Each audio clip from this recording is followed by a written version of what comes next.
நாம் ஆரம்பத்திலேயே அல்லாஹ் இடத்துல இதுக்காண்டி துவா செய்யறோம். என்ன துவா செய்யறோம் அப்படின்னு கேட்டா, இந்த மஜ்லிஸ்ல உட்கார்ந்து மார்க்கத்தை அறியக்கூடிய நல்ல நியத்தோடு அமர்ந்திருக்கிற அனைவருக்கும் அல்லாஹ் ரப்பல் ஆலமீன் அவங்களுடைய நியத்துக்கு ஏற்ப மார்க்கத்தை அறிவதோடு அல்லாமல் இந்த இறைவனுடைய புண்ணியத்தை அடைந்த மக்களுடைய கூட்டத்தில் அல்லாஹ் சேர்க்க வேண்டும் என்று இந்த நேரத்தில் நாம் நினைச்ச துவா செய்யும். புரிஞ்சுங்களா? யார் இந்த இரவை புண்ணியமான வழியிலே கழிக்கிறார்களோ அவர்களுக்கு அந்த இறைவனுடைய சிறப்பு அது நாம் கிடைக்கும் இன்ஷா அல்லாஹ். புரிஞ்சுங்களா? அல்லாஹ்வுடைய திக்ர் என்பது சுப்ஹானல்லாஹ் சுப்ஹானல்லாஹ் என்று சொல்வது மட்டுமல்ல, அல்லாஹ்வுடைய மார்க்கத்தை எண்ணி பார்ப்பதும் அல்லாஹ்வுடைய திக்ர் தான். அல்லாஹ்வுடைய சிறப்புகள், அல்லாஹ்வுடைய மார்க்கத்துடைய சிறப்புகள், அல்லாஹ்வுடைய வல்லமை, இது எல்லாத்தையும் நம்ம மனசுல கொண்டு வர்றதுக்கு பேரு திக்ர் தான். திக்ர் என்பது நாவில் மட்டும் ஏற்படுவது அல்ல, உள்ளத்திலிருந்து ஏற்படக்கூடிய விஷயம் தான் திக்ருங்கிறத புரிஞ்சுக்கணும் நம்ம. அப்ப நம்ம திக்ர் செய்யறதுனா என்னது? சுப்ஹானல்லாஹ் சுப்ஹானல்லாஹ் சுப்ஹானல்லாஹ் சுப்ஹானல்லாஹ் என்றதை மட்டும் திக்ர் நினைச்சிட்டு இருக்காங்க. அப்படி கிடையாது. அல்லாஹ்வை குறித்து சிந்திக்கிறது, அல்லாஹ் தொடர்பான விஷயங்களை சிந்திக்கிறது எல்லாமே திக்ர் தான். அப்படிங்கும் போது அப்போ புனித லைலத்துல் கத்ருடைய இரவாக இன்று இருக்கலாம். ஒத்தைப்படை நாட்கள் அப்படித்தான் நம்ம அந்த நியத்தோடு எதிர்பார்த்து நம்ம வாரோம். அப்படிங்கிறனால அதே நேரத்தில் நம்ம தொழுவே இல்லைங்கிற மாதிரி இல்லை, நம்மளால முடிஞ்ச வரைக்கும் தொழுது இருக்கிறோம், இன்னும் தொழுவோம் இன்ஷா அல்லாஹ். முடிஞ்சா இந்த பயான் முடிஞ்ச பிறகு நம்ம கரெக்டா மகரிப் ஆரம்பிச்சு இருந்து கரெக்டா பாங்கு சொல்ற வரைக்கும் தொழுதுன்னா அது கஷ்டம், முடியாது. பல விஷயங்கள் இருக்கு அதுல. அப்படியே நம்ம மார்க்க சொல்லல, கண்டினியூஸா அப்படி தொழுதே என்று சொல்லல. இரவில் நின்று வணங்குங்கள், அது சிறப்பு கிடைக்கும் சொல்லப்படும். இரவுல எந்த பகுதி அப்படிலாம் சொல்லப்படல. இரவில் எந்த பகுதி நின்று வணங்கினால் உங்களுக்கு லைலத்துல் கத்ருடைய சிறப்பு கிடைக்கும் சொல்லி மார்க்க சொல்றத அப்படி இல்லை. இரவனுடைய அந்த பகுதியிலே நீங்க நியத்தோட, நல்ல நியத்தோடு மன்காம லைலத்துல் கத்ரி ஈமான் இஹ்திசாபன், யாரு ஈமானோட இது லைலத்துல் கத்ரு இருக்கலாம் அப்படிங்கிற நம்பிக்கையோட அப்படி நின்று வணங்கணும்னு சொன்ன அது சிறப்பு இருக்குது. அப்படிங்கிற ஈமானோட நன்மை எதிர்பார்த்து நின்று வணங்குகிற போது, வழிபடுகிற போது அவருடைய முன் பாவங்கள் மன்னிக்கப்படுகிறது. அப்ப நீ லைலத்துல் கத்ருடைய இரவு என்று சொன்னால் இரவின் எந்த பகுதியும் இரவுதான். லைலத்துல் மக்ரிபிலிருந்து ஃபஜ்ர் வரைக்கும் ஃபுல்லா நின்று வணங்கு அப்படிங்கிற கட்டாயமெல்லாம் எந்த ஷர்த்தும் இல்லை. அப்ப நம்ம அந்த இரவு நம்ம என்ன செய்யணும்? இபாதத்தில் கழிக்க வேண்டும், தொழுக வேண்டும், வணங்க வேண்டும், அல்லாஹ்வுடைய நினைவில் நம்ம இருக்க வேண்டும். தொழுகையே எதுக்குங்க? தொழுகை எதுக்கு?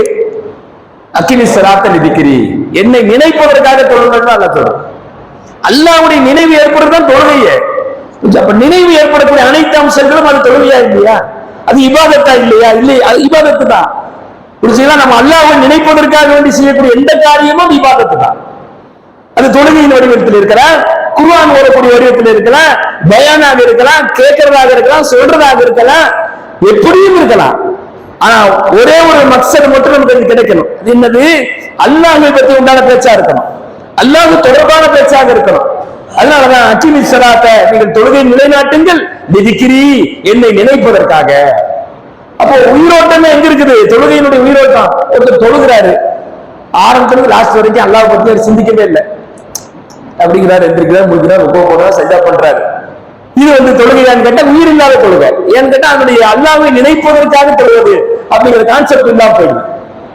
அதனால என்ன சொல்ல வர்றேன், நாம நல்ல நிய்யத்தோடு நம்ம அந்த இரவை கழிப்பது, அதுல இபாதத்துகள்ல ஈடுபடும் போது நம்முடைய பாவங்கள் மன்னிக்கப்படுகிறது.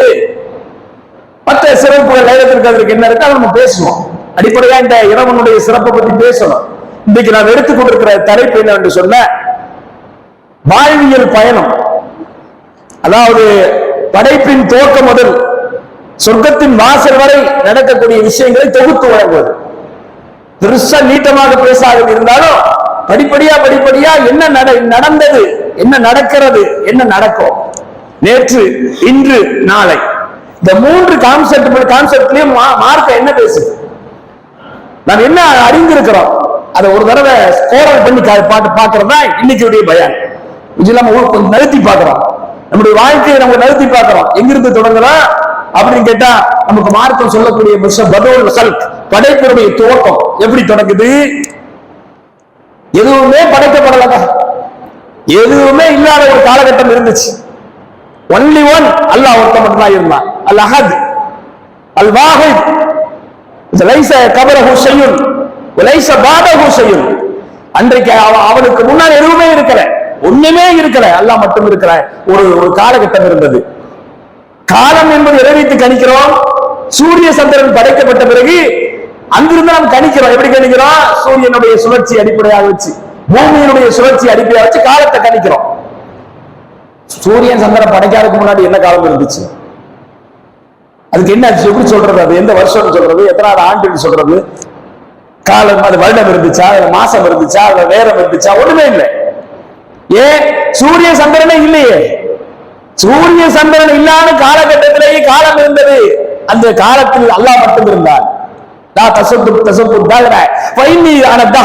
காலத்தை நீங்கள் திட்டாதீர்கள், நான் தான் காலம் என்று அல்லாஹ் சொல்லுகிறார். காலத்தை இயக்குவன் கல்லிபிள்ளையில வந்தார். நான் தான் இரவு பகலை மாறி மாறவர் செய்தவன் நான் தான்.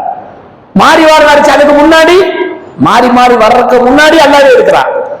காலமே இல்லாத காலத்தில் காலமாக இருப்பவன் அல்லாஹ்வா தான் இருக்கிறான். அதனால காலத்தை போய் திட்டிட்டு இருக்காதீங்க. காலத்துக்கு காரணகர்த்தாவே நான் தான், காலத்தினுடைய காரணியே நான் தான். அதனால நீங்கள் காலத்தை ஏசாதீர்கள் என்று அல்லாஹ் சொல்லுகிறார். புரிஞ்சுங்களா? சரி. அப்போ ஒரு கட்டம் இருந்துச்சு. அந்த காலத்துல எதுவுமே வானம் பூமி இந்த பிரபஞ்சம் எதுவுமே இருக்கல. ஒண்ணுமே இல்லாத நிலையில அல்லாஹ் மட்டும் இருக்கிற நிலையில அல்லாஹ்வுடைய அரிசி எப்படி இருந்தது?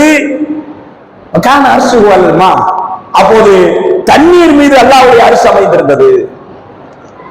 வெறும் தண்ணீர். அந்த தண்ணீர் அல்லாஹ் படைக்கிறான்.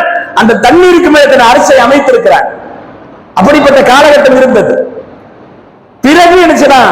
படைப்பு எதையும் படைப்பதற்கு 50,000 ஆண்டுகளுக்கு முன்னால் ஒரு கணக்கு அல்லாஹ் சொல்றான். ஏன்? காலத்தை படைத்தவனே அவன்தான், காலத்தின் கணிதத்தை அறிந்தவனே அவன்தான். அதனால் படைப்புகள் அனைத்தையும் படைப்பதற்கு 50,000 ஆண்டுகளுக்கு முன்னால் ஒரு நாள். யார் சொல்ற கணக்கு? யாரும் பார்க்கல. யாரும் இதை கண்ணால நேரடியா பார்த்தது கிடையாது. படைத்த ரப்புல் ஆலமீனுடைய புறத்திலிருந்து செய்தி வழங்கப்பட்டவர், வஹி வழங்கப்பட்டவர் நபிகள் நாயகம் ஸல்லல்லாஹு அலைஹி வஸல்லம் சொல்கிறார்கள், எதுவுமே படைப்பதற்கு 50,000 ஆண்டுகளுக்கு முன்னால் ஒரு நாள் அல்லாஹ் ரப்புல் ஆலமீன் ஒரு எழுதுகோலை படைக்கிறார். முதல்ல படைத்தது பேனாவைத்தான். கலம் என்று சொல்கிறானே, அல்லாஹ் படைத்தது பேனாவைத்தான். அந்த பேனாவை அதனால்தான் கீழே கிடந்தா மிதிக்கிறதுக்கு கூட நம்ம மனசு சஞ்சலப்படுது. ஏன்? உலகத்துல முதல்ல படைச்சது பேனாவைத்தான், எழுதுகோலைத்தான் அல்லாஹ் படைத்தான் என்று சொல்லுகிற போது, அது மட்டுமல்ல குர்ஆனில் அதை பற்றி பேசும்போது நூன் வல் கலமி வமா யஸ்துரூன் மா அன்த பிநிஅமத்தி ரப்பிக பிமஜ்னூன் அல்லாஹ் சொல்லுகிறான். நூன் வல் கலமி வமா யஸ்துரூன், பேனாவின் மீதும் எழுதுகோலின் மீதும் அவர்கள் எழுதக்கூடிய எழுத்தின் மீதும் சத்தியமாக முகமதே நீர் பைத்தியக்காரர் அல்ல. இவர்கள் விமர்சிக்கிறார்கள் பைத்தியக்காரர் என்று. நீர் பைத்தியக்காரர் அல்ல என்று சொல்லி ஒரு சப்ஜெக்ட்ல எல்லாம் பேசுறான். அப்படி பேசும்போது அந்த சூறாவை நூன் வல் கலமி வமா யஸ்துரூன்ங்கிற அந்த பேனாவின் மீது சத்தியம் என்று அல்லாஹ் தொடங்குறான். அதனால பேனாவுக்கு ஒரு மரியாதை இருக்கிறது. முதலிலே படைப்புகள் அனைத்தையும் படைப்பதற்கு முன்னால் முதலில் அல்லாஹ் படைப்பது எதை படைக்கிறான்? எல்லாத்தையும் உருவாக்குவதற்கு காரணியாக படைக்கிறான் பேனாவை. தண்ணி இருந்துச்சே, அரிசி இருந்துச்சே, அது நமக்குள்ளது அல்ல, அது அல்லாஹ்வுக்குள்ளது. படைப்பினங்களுக்கு சம்பந்தப்பட்ட மேட்டர் கிடையாது. படைப்பினங்கள் சம்பந்தப்பட்ட மேட்டர்ல முதல்ல அல்லாஹ் படைக்கிறத படைக்கிறான். பேனாவைத்தான் படைத்தான். படைத்து விட்டு சொன்னான் உக்து, எழுது என்று சொன்னான். அல்லாஹ் பேனா 2 தான் இருக்கு. அப்ப பேனா பேசுகிறது, அல்லாஹ்விடத்துல பேசுகிறது. மாறாத்து என்ன எழுதட்டும் சொல். அல்லாஹ் சொல்லுகிறான், இனி நடக்க இருக்கிற அனைத்தையும் எழுதி பதிவு செய். இனி என்னெல்லாம் நடக்க போதோ, இனிமேல் என்னெல்லாம் நடக்க போதோ அத்தனையும் எழுதி பதிவு செய் என்று அல்லாஹ் உத்தரவிட்டான். நடக்க போகிற அனைத்தையும் அது எழுதி முடித்தது. நபிகள் நாயகம் ஸல்லல்லாஹு அலைஹி வஸல்லம் சொல்றாங்க, ஜஃபல் கலம், பேனா காய்ந்து விட்டது, எழுதிய பேனா காய்ந்து விட்டது. பிமா அன்தலாக், நீ எது குறித்தெல்லாம் சந்திக்க இருக்கிறாயோ அத்தனையும் எழுதி அந்த பேனாவுடைய மை உலர்ந்து விட்டது. பல கட்டங்கள் ரசூலுல்லாஹ் பேசும்போது தான் சொல்லுவாங்க, ஜஃபல் கலம், பேனா காய்ந்து விட்டது, பேனாவுடைய மை உலர்ந்து விட்டது. நீ என்னப்பா பேசுறேன்னு கேட்பாங்க ரசூலுல்லாஹ் ஸல்லல்லாஹு அலைஹி வஸல்லம். எல்லாம் எழுதியாச்சுப்பாம்பா. முதல்ல எழுதுகிறான். எதில் எழுதுகிறான்? அதுக்கு ஒரு பேர். அந்த எழுதப்படக்கூடிய ஏட்டுக்கு பெயர் லௌஹுல் மஹ்ஃபூஸ், பாதுகாக்கப்பட்ட பலகை. லா யமஸ்ஸுஹு இல்லல் முத்தஹ்ஹரூன் தன்ஸீலும் மின் ரப்பில் ஆலமீன். அதை தூய வானவர்களை தவிர யாரும் சீண்ட முடியாத ஏடு. அந்த ஏட்டுக்கு பேர் தான் லௌஹுல் மஹ்ஃபூஸ், பாதுகாக்கப்பட்ட பலகை. அது என்ன எழுதப்பட்டது? எல்லாமே எழுதப்பட்டாச்சு. இதோ நாம் உட்கார்ந்து பேசிட்டு இருக்கிறோமா இல்லையா? இந்த சப்ஜெக்ட் கூட அங்க எழுதப்பட்டிருக்கு. யாருக்கு என்ன வேதம் வழங்கப்படும் என்னத்தை என்று அது எழுதப்பட்டிருக்குது. இறுதி தூதர் யார், முதல் தூதர் யார், இறுதி தூதர் யார், இறுதி தூதருக்கு வழங்கப்பட்ட வேதம் என்ன, அல்லது வேதத்தில் அருளப்பட போகிற செய்தி என்ன, அத்தனையும் அதில் பதிவாயிருக்கிறது. எல்லாம் பதிவுங்க. அல்லாஹ் அறிந்த விஷயம் மலக்குகளுக்கு தெரியும், எழுதிய மலக்குகளுக்கு தெரியும், அல்லாஹ்வுக்கு தெரியும், வேற யாருக்குமே தெரியாது. அத்தனையும் அதில் பதிவு செய்யப்பட்டது. அப்போ என்ன சம்பந்தப்பட்ட உங்களை சம்பந்தப்பட்ட எல்லா விஷயங்களும் அது பதிவு செய்யப்பட்டிருக்கிறது. என்னுடைய விதி, உங்களுடைய விதி, கதிர், நம்முடைய கலா அனைத்துமே என்ன சொல்ல ஏட்டில பதிவு செய்யப்பட்டிருக்கிறது. எழுதி வைத்து விட்டான்.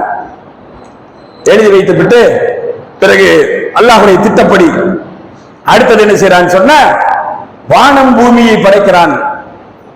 வானம் பூமியை எப்படி படைக்கிறான் அப்படின்னு கேட்டா, அல்லாஹ் திருமறையை சொல்றான், அன்ன சமாவாத்தி வல்லார் கானத்தா ரத்தக்கல் பதக்கினாக, எல்லாம் ஒன்றாகத்தான் இணைந்திருந்தது, ஒரே கோளாகத்தான் ஒரு அணுவாக இருந்தது. இன்னைக்கு பெருவெடிப்பு கோட்பாடு என்று சொல்லக்கூடிய கோட்பாடு அல்லாஹ் சொல்றான், எப்படி வானங்களும் பூமியும் ஒன்றாகத்தான் இணைந்திருந்தன, நாம் தான் அதை பிளந்தோம். ஒரு செகண்ட்ல இருந்து வெடித்து சிதறிய அந்த அணுவுடைய சிதறல் தான் இத்தனை பெரிய பிரபஞ்சம், பால்வெளியில் இருக்கக்கூடிய அத்தனை கோள்கள். இது அறிவியல் ஒத்துக்கொள்ளக்கூடிய விஷயம். அந்த அறிவியல் ஒத்துக்கொள்ளக்கூடிய விஷயத்தை அல்லாஹ் குர்ஆன்ல சொல்றான், எல்லாம் ஒன்றாகத்தான் இணைந்திருந்தன, நாம் தான் பிரித்தோம். வஜஅல்னா மினல் மாஇ குல்ல ஷைஇன் ஹய்யின், பிறகு உயிருள்ள பொருள்களுக்கு மூலப்பொருளாக தண்ணீரை தேர்வு செய்தோம். தண்ணி தான், எங்கிட்டு பார்த்தாலும் தண்ணி தான் இருக்கும். நீ யோசனை பண்ணி பார்த்துக்கணுங்க. மண்ணுக்கு கூட ஆதமை படைக்கிற போது அல்லாஹ் மண்ணுல படைச்சான் கூட, சும்மா மண்ணுல படைக்கல, சேத்து மண்ணு தான் படைக்கிறான். சேத்து களிமண் இருந்தா படைச்சான். சேருனா என்ன இருக்கணும், தண்ணி இருக்கணும். தண்ணி இல்லாம சேருன்னு வராது, குளகுழப்பு வராது. புரிஞ்சுதாப்பா? களிமண்ணுக்குள்ள கூட என்ன இருந்துச்சு, மூலமாக தண்ணீர் தான் இருந்தது. அதனால எல்லா உயிரினங்களையும் நாம் அந்த தண்ணீர் தான் படைத்தோம் என்று சொல்வது தவறில்லை. ஆதமை மண்ணில் தானே படைத்தான் என்று நம்ம கேட்க வேண்டிய அவசியம் இல்லை. அல்லாஹ் மண்ணை பற்றி சொல்லும் போது கூட என்ன மண்ணுன்னு சொல்றான், சேற்று மண், கொலகொலப்பான மண்ணு அப்படின்னு சொல்றான். காய்ந்த மண் வந்திருக்க, அது பொம்மை செஞ்சு வச்சு காய வச்சதுன்னு அர்த்தம். பிறகு காய்ந்தது பல கட்டங்கள்லாம் நடந்துச்சு, ப்ராசஸிங் நடந்து சேற்று மண்ணை எடுத்து பொம்மை செஞ்சு அந்த பொம்மையை பல ஆண்டுகள் காய விட்டு, பிறகு அந்த காய விட்ட சுட்டு தட்டினால் நங்கு நங்கு சட்டம் வரக்கூடிய அந்த பானை மாதிரி இருக்கக்கூடிய பொம்மைக்கு உயிரை ஊதி அப்பதான் எழுப்பப்பட்டார் ஆதம் அலைஹிஸ்ஸலாம். அப்ப சேற்று வெள்ள தண்ணீர் இருந்தது, அது ஒரு கட்டத்துல, காய்ந்தும் இருந்தது, அது இன்னொரு கட்டத்துல. புரிச்சுங்களா? இப்படி அல்லாஹ் ரப்பல் ஆலமீன் மனிதனை படைப்பதற்கு முன்னால் வானம் பூமி அனைத்தையும் படைச்சிட்டான். வானத்தை படைக்கிறதுக்கு 2 நாள், பூமியை படைக்கிறதுக்கு 2 நாள். அந்த பூமியில மனிதனை படைக்க போற திட்டத்தை வச்சுக்கிட்டு அந்த மனிதன் வாழ்வதற்கு என்னென்ன தேவையோ அதனை படைப்பதற்கு 2 நாள்களை எல்லாம் எடுத்துக்கொண்டான். அந்த 2 நாள்னா எந்த 2 நாள்? 24 மணி நேரமா, அல்லது அல்லாஹ்வுடைய கணக்கில் ஒரு நாள் இருக்கு, ஒரு நாளுக்கு என்ன இருக்குது அதுவா, எப்படி வேணா வச்சுக்கிறீங்க, தெரியும், நமக்கு தேவையில்லாத விஷயம். 2 நாள் அல்லாஹ் சொல்றான். இங்க மலைகளை அமைத்து, இங்க விதைகளை ஊன்றி, இங்கே நதிகளை ஓடச் செய்து, இங்கே சாலைகளை ஏற்படுத்தி, மனுஷ வாழ்றதுக்கு என்னென்ன பூமியில தேவையோ, என்னென்ன கனிமங்கள் தேவையோ அத்தனையும் பூமியில அல்லாஹ் ரப்பல் ஆலமீன் 2 நாட்கள் ஏற்படுத்தினான். 2 நாள் பூமியை படைப்பதற்கு. அதுதான் செட்டப். கொஞ்சம் ஒரு செகண்ட்ல உருவானதான எல்லாமே. 2 நாள் எடுத்துக்கிட்டு நினைச்சாங்க அந்த பூமிக்கு அந்த வடிவத்தை ஏற்படுத்தி, பிறகு அந்த 2 நாள் எடுத்த செட்டப்பை ஏற்படுத்தி 2 நாள் வானத்தை படைப்பதற்கு 2 நாள், பூமியில செட்டப் ஏற்பட்டு 2 நாள், இப்படி 6 நாட்களில் அனைத்தையும் படைக்க முடித்தான். ஏன்? அல்லாஹ்வுக்கு சில திட்டங்கள் இருக்கிறது, சில நோக்கங்கள் இருக்கிறது. அந்த நோக்கத்தை செயல்படுத்துவதற்கு மனிதனும் உயிரினங்களும் வாழ்வதற்கு ஏற்ற சூழல் அமைந்திருக்கக்கூடிய ஒரு பூமியை உருவாக்க வேண்டும் என்கிற திட்டமும் அல்லாஹ்வுடைய திட்டங்களில் ஒன்று. அதை உருவாக்க போறான், அதுல சில படைப்புகளை படைக்க போறான். அதற்காக வேண்டி 2 நாள் பூமியை படைக்கிறான், 2 நாள் வானத்தை படைக்கிறான், 2 நாள் பூமியில செட்டப்புகளை ஏற்படுத்துறான். ஏற்படுத்தியாச்சா? எல்லாம் ரெடி. வாழ்வதற்கு உயிரினங்கள் தேவை.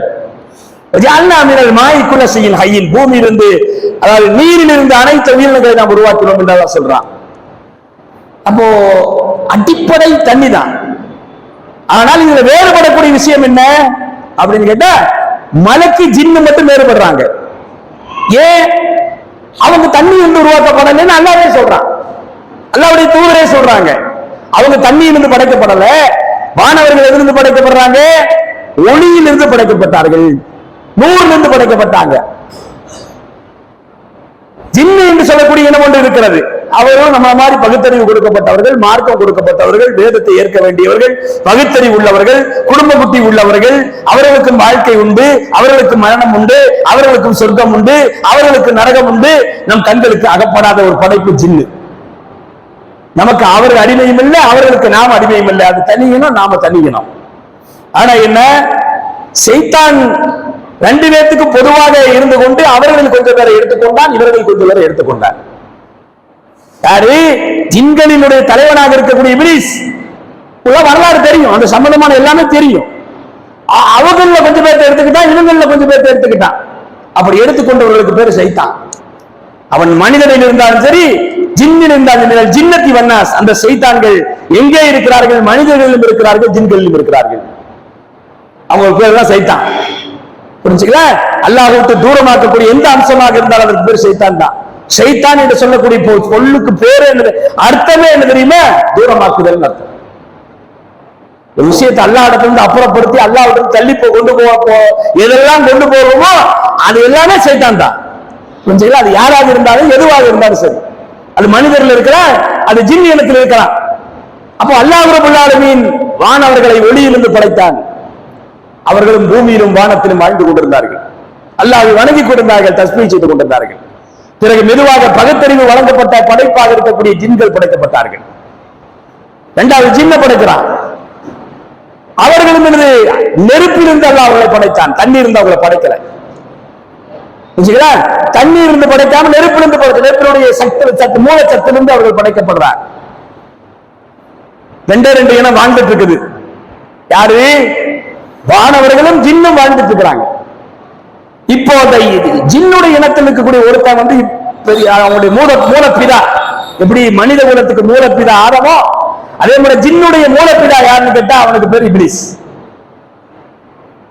அவன் சரியான இபாதத்துக்காரன். அவனை மாதிரி யாருமே இபாதத்து பண்ண முடியாதுங்க. பெரிய வணக்கசாலி அவரு. இல்ல மலக்குவோடு சேர்ந்து ஒரு இபாதத்து செஞ்சுக்கிட்டு இருந்தான்.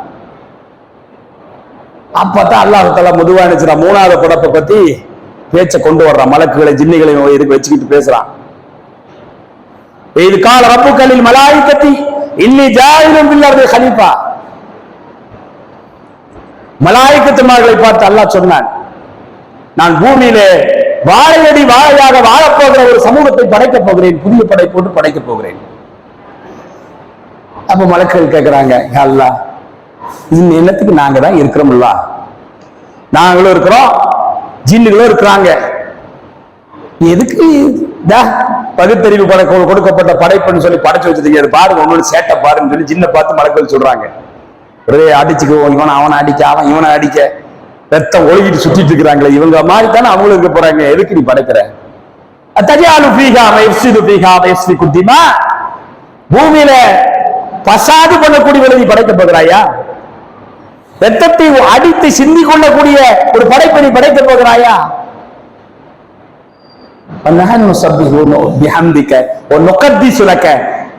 நாங்க தான் நீ தூயவென்று துதித்துக் கொண்டிருக்கிறோம், எல்லா புகழுக்கும் சொந்தக்காரன் நீதான் என்று உன்னை தஹ்மீது செய்து கொண்டிருக்கிறோம், புகழ்ந்து கொண்டிருக்கிறோம். உன்னுடைய புகழ்களை எல்லாம், உன்னுடைய தூய்மை எல்லாவற்றையும் நாங்கள் எடுத்துரைத்து உன்னை தகதீஸ் பண்ணி கொண்டிருக்கிறோம். இப்படி இருக்க ஒரு படைப்பு தேவையான்னு கேட்டாங்க. அவல்லா என்ன கேட்டான்? இன்னி ஆலம மாலா தாலமோன், உங்களுக்கு தெரியாது எனக்கு தெரியும், பேசாம இருங்கன்ட்டான். அப்போ மலக்கு மாத பேசாம இருந்துட்டாங்க. அதோட சரி ஒன்றும் சொல்லல, ஏன்னா அல்லாஹ் எல்லாம் அறிஞ்சவன் நமக்கு தெரியாதுன்னு சொல்லி மலக்கு சும்மா இருந்துட்டாங்க. பிறகு ஆதம் அலைஹிஸ்ஸலாம் படைக்கப்பட்டாங்க. ஆதமுடைய சிறப்பை காட்ட போய் அல்லாஹ் என்ன செஞ்சா, அவர்களுக்கு பணியை சொன்னா, அவருக்கு மரியாதை செலுத்த சொன்ன. அப்ப எல்லாருமே அல்லாஹ்வுக்கு கட்டுப்பட்டு மலக்கு எல்லாம் சரியா செஞ்சாங்க. அவன் இப்லீஸ் மட்டும் பண்ணல, லாஜிக் பேசினா, மண்ணில இருந்து படைச்சிருக்கிற நான் என்ன இருந்து நெருப்புல இருந்து படைச்சே, நான் சிறந்தவனா அவரு சிறந்தவனா, நான் ஏன் அவருக்கு பணியணும், ஏன் மரியாதை செலுத்தணும், அப்படி எல்லாம் லாஜிக் பேசினா. பிறகு துரத்தப்பட்டார்கள். பிறகு ஆதமும் ஆதமுடைய மனைவி பூமிக்கு துரத்தப்பட்டார்கள். பிறகு குழந்தை உருவாக போகிறது. ரெண்டு பேருக்கு பூமியில குழப்பம், அந்த குழந்தை உருவாக போகிறது. அப்போ வேற ஒரு ப்ராசஸிங் ஆரம்பிக்குது. இதுவரைக்கும் அல்லாஹ்வுடைய படைப்பு செட்டப் வேற. படைத்து விட்டு உயிரை ஊதுகிறான். முழுசா படைச்சு போட்டு ஆதமை அல்லாஹ் படைச்சு போட்டு உசுரை ஊதுனான். ஆதமுடைய விலா எலும்பை எடுத்து அவருடைய துணையை படைத்து விட்டு உசுரை ஊதுறான். அது வரைக்கும் அப்படித்தான் படைப்பு இருந்துச்சு, மனித படைப்பு. முதலில் ஆதமுக்கு எந்த குழந்தை பிறந்ததோ அந்த குழந்தைகளுடைய செட்டப்பே வேற.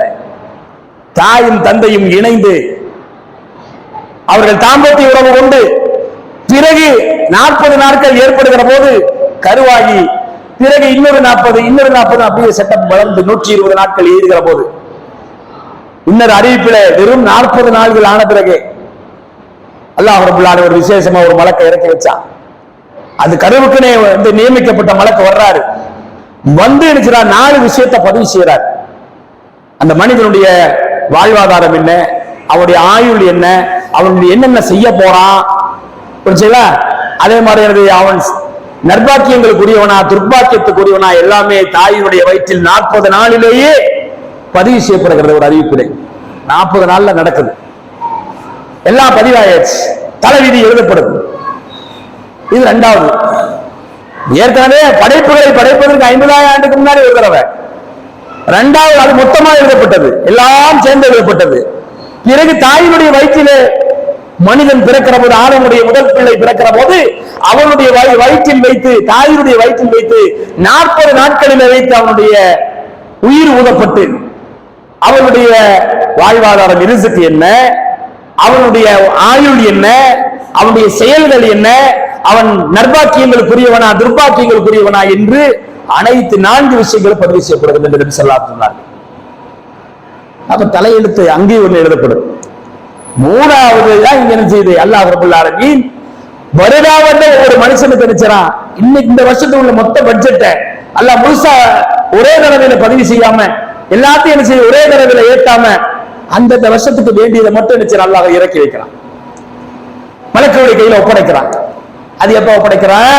அதுதான் லைலத்துல் கத்ர் என்று சொல்லக்கூடிய விதியினுடைய இரவு, மரியாதைக்குரிய கண்ணியத்துக்குரிய அந்த இரவில் தான் இந்த வருடத்துக்கான பட்ஜெட்டை, இந்த மனிதனுடைய பட்ஜெட்டை ஒப்படைக்கப்படுகிறது. அதான் அல்லாஹ் ரப்பல் ஆலமீன் சூரத்துல் கத்ர்ல சொல்லி காட்டுறான். இன்னா அன்ஸல்னாஹு ஃபீ லைலத்துல் கத்ர் வமா அத்ராக மா லைலத்துல் கத்ர் லைலத்துல் கத்ரி கைரும் மின் அல்ஃபி ஷஹர். இதெல்லாம் அங்க சொல்றான். என்னண்டு, நாம் இந்த இரவில் தான் திருமறை குர்ஆனை தொடக்கி வைத்தோம், இறக்கி வைத்தோம். உங்களுக்கு லைலத்துல் கத்ர்னா என்னன்னு தெரியுமா? அது 1000 மாதங்களை விட சிறந்ததான ஒரு இரவு. ஒரு இரவு தான், ஆனா 1000 மாதங்களுடைய சிறப்பை ஈட்டி தரக்கூடியது. அதிலே மலக்குகள் எல்லாம் இறங்கி வருகிறார்கள். ரூஹ் என்று சொல்லக்கூடிய ஆன்மா ஜிப்ரீலும் இறங்கி வருகிறார் அல்லாஹ்வுடைய கட்டளைப்படி. அதிலே சாந்தி இறங்கி கொண்டிருக்கிறது, சமாதானம் இறங்கி கொண்டிருக்கிறது, அமைதி இறங்குகிறது, ஃபஜ்ர் உதயமா வரை நடைபெறுகிறது. அல்லாஹ் சொல்லி காட்டுறான். அப்படிப்பட்ட இரவாக இருக்கா இது. அல்லாஹ்வுடைய சலாம் இறங்கக்கூடிய, சாந்தி இறங்கக்கூடிய மலக்குகள் புடைசூழ ஆதம, அதாவது ஜிப்ரீலுடைய தலைமையில இறங்கி வரக்கூடிய நாள் லைலத்துல் கத்ருடைய நாள்.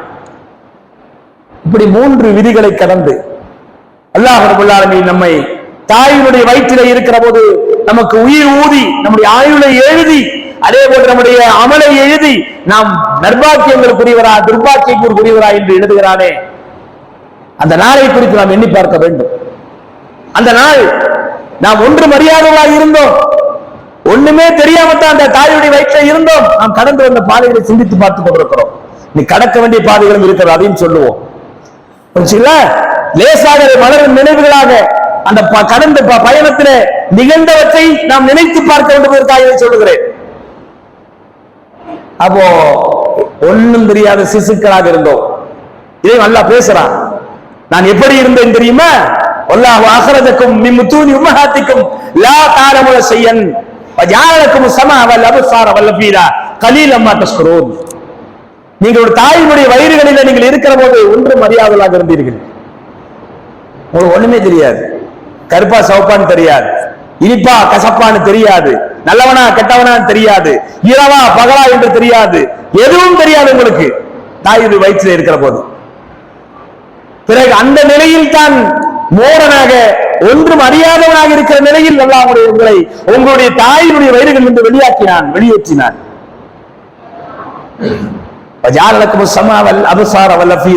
பிறகு உங்களுக்கு கேட்கும் திறன், பார்க்கும் திறன், சிந்தித்து உணரக்கூடிய சிந்தனை திறன், இதயம், இதற்கு எல்லாம் அல்லாஹ் தஆலா செயல்பட வைத்தான். அந்த திறன்களை ஏற்படுத்தி கொடுத்தான். ஆனால் குறைவாகத்தான் நீங்கள் நன்றி செலுத்துகிறீர்கள் என்று அல்லாஹ் சொல்கிறான். இதெல்லாம் நான் தான் உனக்கு கொடுத்தேன். பார்க்கிற கேட்கிற திறனு, பார்க்கிற திறனு, சிந்திக்கிற ஆற்றல் எல்லாமே கொடுத்தேன். ஆனா ரொம்ப நன்றி செலுத்த ரொம்ப கம்மியா இருக்குங்கிறான். ஏப்பா நீ செலுத்துறது பத்தாது பாங்கிறான் சொல்லுமா சொல்லப்ப. குறைவாகத்தான் நீங்கள் நன்றி செலுத்துகிறீர்கள். எதுக்காண்டி கொடுத்தேன்னு சொல்றேன். லாலக்கும் தஷ்குரூன், நீங்கள் நன்றி செலுத்துவதற்காகத்தான் கொடுக்கப்பட்டிருக்கிறது. இந்த பார்வையும், இந்த செவியும், இந்த சிந்தனை, இதயம், உணரக்கூடிய ஆற்றலும், யோசிக்கக்கூடிய திறனும் எல்லாம் எதற்கு? படைத்த ரப்புக்கு நீங்கள் நன்றி செலுத்த வேண்டும் என்பதற்காகத்தான் கொடுக்கப்பட்டிருக்கிறது. அப்படித்தான் நம்ம வந்தோம். பிறகு அல்லாஹ் என்ன செஞ்சா, அந்த கருவறைக்குள்ள இருக்கிற அந்த உள்ளுக்குள்ள இருக்கிற நேரத்துல அவனுடைய செட்டப்ல தான் பாதுகாப்புல தான் இருந்தோம். யாரும் நமக்கு சோறு கொடுக்கல, கொண்டு வந்து மகனே சாப்பிட்டு சொல்லி கொடுக்கல, அம்மாவே ஊட்டல, அத்தாவே கொண்டு கொடுக்கல. யாரு கொடுத்தா? அந்த 2 வருடம் கரு உருவான நேரத்தில் இருந்து அந்த 9 மாசம் வச்சுக்கிறோம். 9 மாசம், அந்த 9 மாசமும் முழுக்க முழுக்க அல்லாஹ்வுடைய கண்ட்ரோல்ல தான் நம்ம இருந்தோம்.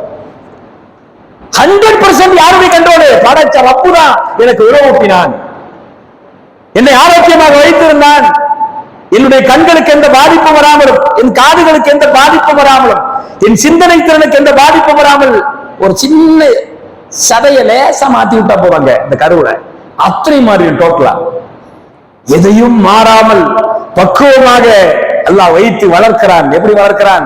ஒரு கட்டம் பெறுகிற போது அது குழந்தை என்ன செய்யுது? வெயிட் ஆகுது, 1 கிலோ ஆகுது, 1.5 கிலோ ஆகுது, வெயிட் அதிகமாகுது. அப்படி ஆகும் போது இது எங்கேயும் போய் உடம்புல மோதிடக்கூடாது, தாயோட வயிற்றுல இடிச்சிடக்கூடாது, அது இதுல மோதிடக்கூடாது, இவன் போய் அதுல மோதிடக்கூடாது. லேசா உராசிட்டா போதும், காயமாயிரும் எலும்புல. அப்ப என்ன செய்யணும்? பாதுகாப்பு ஏற்பாடுகளை அல்லாஹ் பந்தோபஸ்து போடுறான். தாயினுடைய கருவறைக்குள்ளே அல்லாஹ் ரப்பல் ஆலமீன் தண்ணீரை ஏற்படுத்துகிறான். தண்ணீரை ஏற்படுத்தி அந்த தண்ணீருக்குள்ளே பனிக்கூடத்தை ஏற்படுத்தி அந்த பனிக்கூடத்துக்குள்ளே குழந்தையை வைத்து அப்படியே தாளாட்டுகிறான். இங்கிட்டு மோதினாலும் சரி, அங்கிட்டு மோதினாலும் சரி, பலூன்ல உட்கார்ந்த மாதிரி உட்கார்ந்து இருந்தான். இதை ஏன் செய்யணும்? எதுக்கு செய்யணும்? அல்லாஹ் வேற வேலை இல்லையா? பக்குவமா அக்கறையா நம்மளை படைக்கிறாங்க, படைச்சு இந்த பூமிக்கு கொண்டு வர்றான். சின்ன காயம் கூட ஏற்பட்டு விடக்கூடாதுங்கிறதுக்காக வேண்டி அம்மா கொடுக்கிற உறவே அப்படியே கொண்டு போய் ஆயத்தொடர்ந்து அதில் உழுகிற மாதிரி பண்ணிட்டு செத்து போனோம்மா. அதுல விஷம் கலந்திருக்கும், அதுல விஷக்கிருமிகள், நச்சுக்கிருமிகள் கூட இருக்கும். டைரக்டா வாய்க்கு கொண்டு போனா குழந்தை செத்துரும். ஜீரண உறுப்புகள் வளர்ந்திருக்காது, ஜீரண சக்தி அவனுடைய ஆசிட்லாம் சரியா உற்பத்தி ஆயிருக்காது, ஜீரணமே ஆகாது. அப்ப என்ன செய்யறது? போடுற ஐசியில போடு, ஆள ஐசியில போட்டு டியூபை விட்டான், தொப்புள்ள விட்டு அதுல உணவு கொடுத்தான். தொப்புள் கொடி வழியாக உணவளித்தான். தாயினுடைய வயிற்றிலிருந்து வெளியேறி மருத்துவர் அதை துண்டிக்கும் வரை எனக்கு உணவளித்த ரப்பு என்னுடைய தொப்புள் கொடி வழியாக எனக்கு உணவளித்து என்னை காத்தான். எப்படி ஒரு செட்டப் பாருங்களேன், எப்படி ஒரு பாதுகாப்பு பாருங்களேன், எப்படி ஒரு பக்குவம், எப்படிப்பட்ட ஒரு அக்கறை படைத்த ரப்புல் ஆலமீன். நாம தான் உன்னை அப்படி பாதுகாப்பா கொண்டு வந்தோம். நல்லா சொல்றான். பாதுகாத்தோம், கருவை வச்சு பாதுகாத்தோம், பிறகு பூமிக்கு கொண்டு வந்தோம். செவித்திறனை, பார்வை திறனை, சிந்திக்கும் ஆற்றலை அல்லாஹ் கொடுத்தான். நீங்கள் நன்றியோடு வாழ வேண்டும் அதற்காக அல்லாஹ் சொல்லுகிறான். இதெல்லாம் நம்ம விஷயத்தில் நடந்த விஷயம். பிறகு 2 வருஷம் வேறு எந்த உணவை விட சிறந்தது உனக்கு தாய்ப்பால் தான் என்று சொல்லி தாய்ப்பாலை ஊட்ட வைக்கிறான். அதற்கு வேற கட்டளை பிறப்பிக்கிறான். வாலிதாத்து யுர்வான அவுலாதஹுன்ன ஹவ்லவுனி ஹவ்லைனி காமிலைனி லிமன் அராத யுத்திமர்ரலா. பால் குடியை பூரணமாக கொடுக்க வேண்டும் என்று நினைக்கக்கூடியவர்கள் என்ன செய்ய வேண்டும்? தாய்மார்கள், பெற்றெடுத்த தாய்மார்கள் குழந்தைகளுக்கு 2 ஆண்டுகள் பாலூட்ட வேண்டும் என்கிற அந்த சட்டத்தையும் அல்லாஹ் ஏற்படுத்தி கொடுத்தான். பாலூட்டுன்னு சொன்னா நீ என்ன தான் கொடுத்தாலும் சரி, நீ போனிஷான் கொடுத்தாலும் சரி, நீ கிரேப் வாட்டர் கொடுத்தாலும் சரி, நீ என்னத்தை கொடுத்தாலும் அந்த தாய்ப்பாலுக்கு நிகரான மருந்து இல்லை, உணவில்லை. அது அல்லாஹ் கொடுத்தான், கொடுக்க வைக்கிறான். தாய்க்கு புகட்ட சொல்றான். பெற்றெடுத்த தாய்மார்கள் புகட்ட வேண்டும் என்று சொல்லுகிறார். சிந்திக்க வைக்கிறான் நம்மளை. கொஞ்சம் யோசனை பண்ணி பார் தம்பி, உன்னை சுமக்கிறதுக்காக உன் தாய் ரொம்ப கஷ்டப்பட்டு இருக்கிறா அப்படின்னு சொல்றான். பலகீனத்துக்கு மேல் பலகீனம் பட்டுத்தான் அவரை பெற்றெடுத்தார் என்று அல்லாஹ்வே சொல்றான், வேற யாரும் சொல்லல. நம்ம நன்னிமா வந்து உட்காந்து சொல்லுவோம், டே உன்னை எவ்வளவு கஷ்டப்பட்டு வளர்த்தா தெரியுமாடா, டே அப்படின்னு நம்ம சொல்லுவாங்க. அல்லாஹ் நம்ம தாயை பார்த்து சொல்றான்,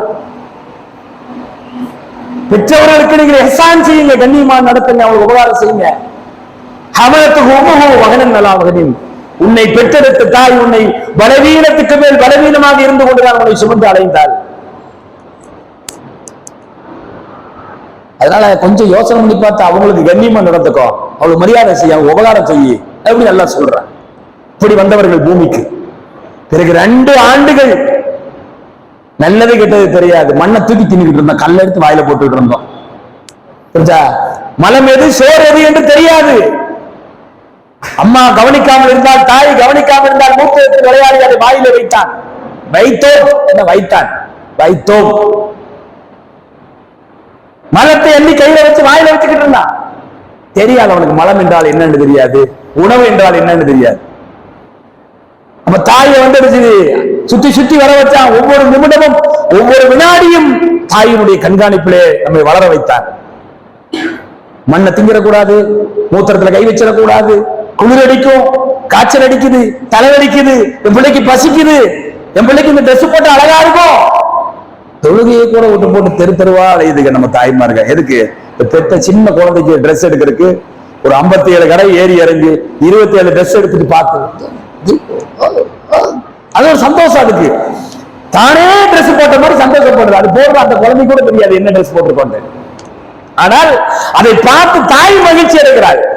தன் குழந்தை அணிந்திருக்கிற ஆடையை பார்த்து அந்த விதவிதமான நிறத்தில் விதவிதமான டிசைன்ல அந்த குழந்தை அணியக்கூடிய ஆடையை பார்த்து இவர் பூரிப்படைகிறாள், சந்தோஷம் அடைகிறாள். அப்படித்தான் அல்லாஹ் ஏற்படுத்தி வச்சிருக்கிறான். அசந்து தூங்குவா, அழுகும். அத்தனை நேரம் வீட்டு வேலையை பார்த்துக்கிட்டு அப்பதான் படுத்திருப்பா. இது அப்புறம் சினுங்கும். எந்திரிச்சு சாத்து இல்லாம மனசுல தோணும். இருந்தாலும் அல்லாஹ் இரக்கத்தை ஏற்படுத்திருக்கிற காரணத்தினால அப்படியே எடுத்து சனிய இப்பதான் மூதேவி எதையாவது 2 வார்த்தை திட்டிக்கிட்டே வேலை நடக்கும். என்ன வேலை நடக்குவா? நடக்க வேண்டிய வேலை நடக்கும். ஆனா என்ன 2 வாழ்த்துறை 2 கிடைக்கும் அந்த குழந்தைக்கு. சனிய இப்படி நேரம் பாடுபட்டு இப்பதான் படித்தேன், கண்ணா சந்த சனிய மூத்திரம் பெஞ்சு வச்சாச்சு. சரி, வேலையெல்லாம் முடிச்சு படுத்துரும். மறுபடியும் பசிக்குதான். இப்போ 2 மணிக்கு ஒரு தடவை எழுந்திரிச்சு பாலை ஊட்டணும். திடீர்னு பார்த்தா 2:30 மணிக்கு பார்த்தா பாத்ரூம் போயாச்சு.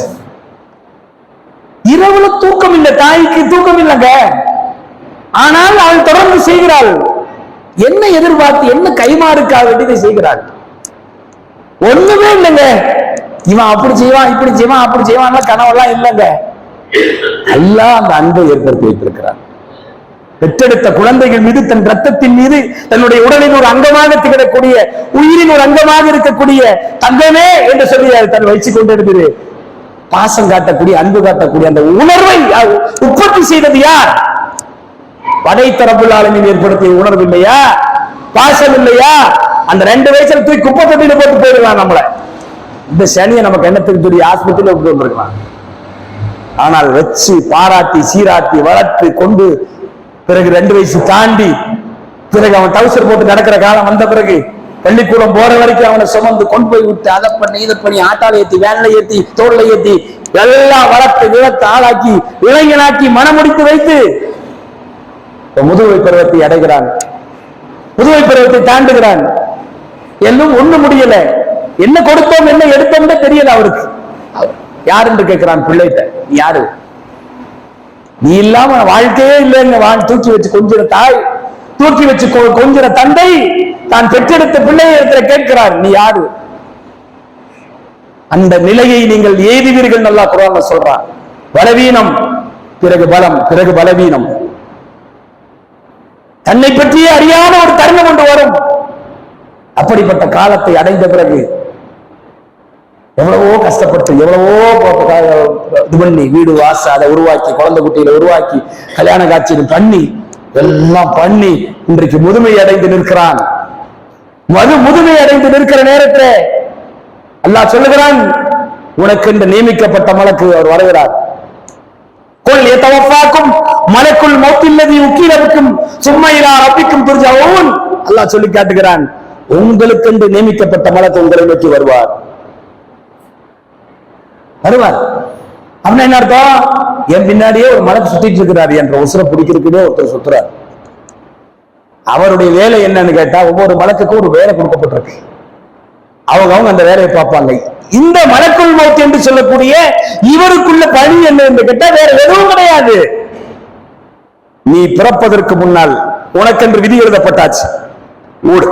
உன்னுடைய உயிரை பிடிப்பதற்கு ஒரு மலக்கு நியமிக்கப்பட்டு விட்டார். அந்த மலக்கு ரெடியா ஓடியே இருந்துட்டு இருக்கிறார். அதனால்தான் ரசூலுல்லாஹ் சொல்லும்போது சொல்லுவாங்க, மரணம் உங்களுடைய செருப்பு வாடகை விட நெருக்கத்திலே இருக்கிறது என்று சொல்வார்கள். மரணம் எங்கேயும் இல்லை, அந்த மலக்கு வடிவத்தில் தான் உட்கார்ந்து இருக்கு. அவர் தான் உயிரை பிடிச்சி இழுக்க போறார். அந்த ப்ராசஸிங் செய்யறதுக்காக வேண்டி கட்டளை எதிர்பார்த்து காத்திருக்கிறார். என்னுடைய மலக்கு என்ன எதிர்பார்த்து காத்திருக்கிறார்? எத்தனாவது வருஷம், எத்தனாவது மாசம், எத்தனாவது நாள், எத்தனாவது நிமிடம், அது இரவா பகலா எல்லாம் தீர்மானிக்கப்பட்டிருக்கிறது. அந்த மலக்கு கொடுக்கப்பட்ட டைம் கார்டு வெயிட் பண்ணிட்டு இருக்கிறார். பரா இப்னு ஆசிப் ரலியல்லாஹு அன்ஹு அறிவிக்கக்கூடிய செய்தியை நான் கடந்த வருஷம் சொல்லி இருக்கிறேன். அதை வாழ்நாள் எல்லாம் ஞாபகப்படுத்த வேண்டிய ஹதீஸ். அதை ஞாபகப்படுத்தினால மனுஷன் திருந்துவான். தனக்கு என்ன நடக்க போகிறது என்று தெரியாமல் இருக்கிறான் மனுஷன். மரணம் அது மனிதனுடைய வாழ்க்கையோடு பின்னி பிணைந்த ஒன்று. ஹயாத்து தீர்மானிக்கப்படுவதற்கு முன்னால் மரணம் தீர்மானிக்கப்பட்டு விட்டது. ஹலக்கல் மௌத வல் ஹயாத லியப்லுவக்கும் அய்யுக்கும் அஹ்ஸனு அமலா. அவன்தான் மரணத்தையும் வாழ்க்கையும் படைத்தான். உங்களில் யார் நல்ல செயல்கள் செய்கிறீர்கள் என்று சோதிப்பதற்காகத்தான் அல்லாஹ் மரணத்தையும் வாழ்வையும் ஏற்படுத்தி கொடுத்தான். ரெண்டையும் நாம் சந்திப்போம். அல்லாஹ் சொல்லுகிறான், குல்லு நஃப்ஸின் தாயிகத்துல் மௌத். உயிருள்ள எந்த ஒரு ஜீவனாக இருந்தாலும் யாராக இருந்தாலும் அவர்கள் மரணத்தை சுவைத்து தீர வேண்டும். சுவைத்துத்தான் தீர வேண்டும். எதற்காக? மரணம் அப்படித்தான் படைச்சிருக்கிறான். புரிஞ்சுங்களா? பிறந்த அனைவரும் மரணிக்க வேண்டும் என்ற திட்டத்தோடு தான் படைத்திருக்கிறான். பிறக்காத ஒருவனுக்கு தான் மரணம் கிடையாது. அல்லாஹ் பிறக்கவில்லை, ஆனால் மரணம் இல்லை. பிறந்து விட்டால் அவனுக்கு மரணம் ஏற்பட்ட தீரும் என்பது விதி. புரிஞ்சுங்களா?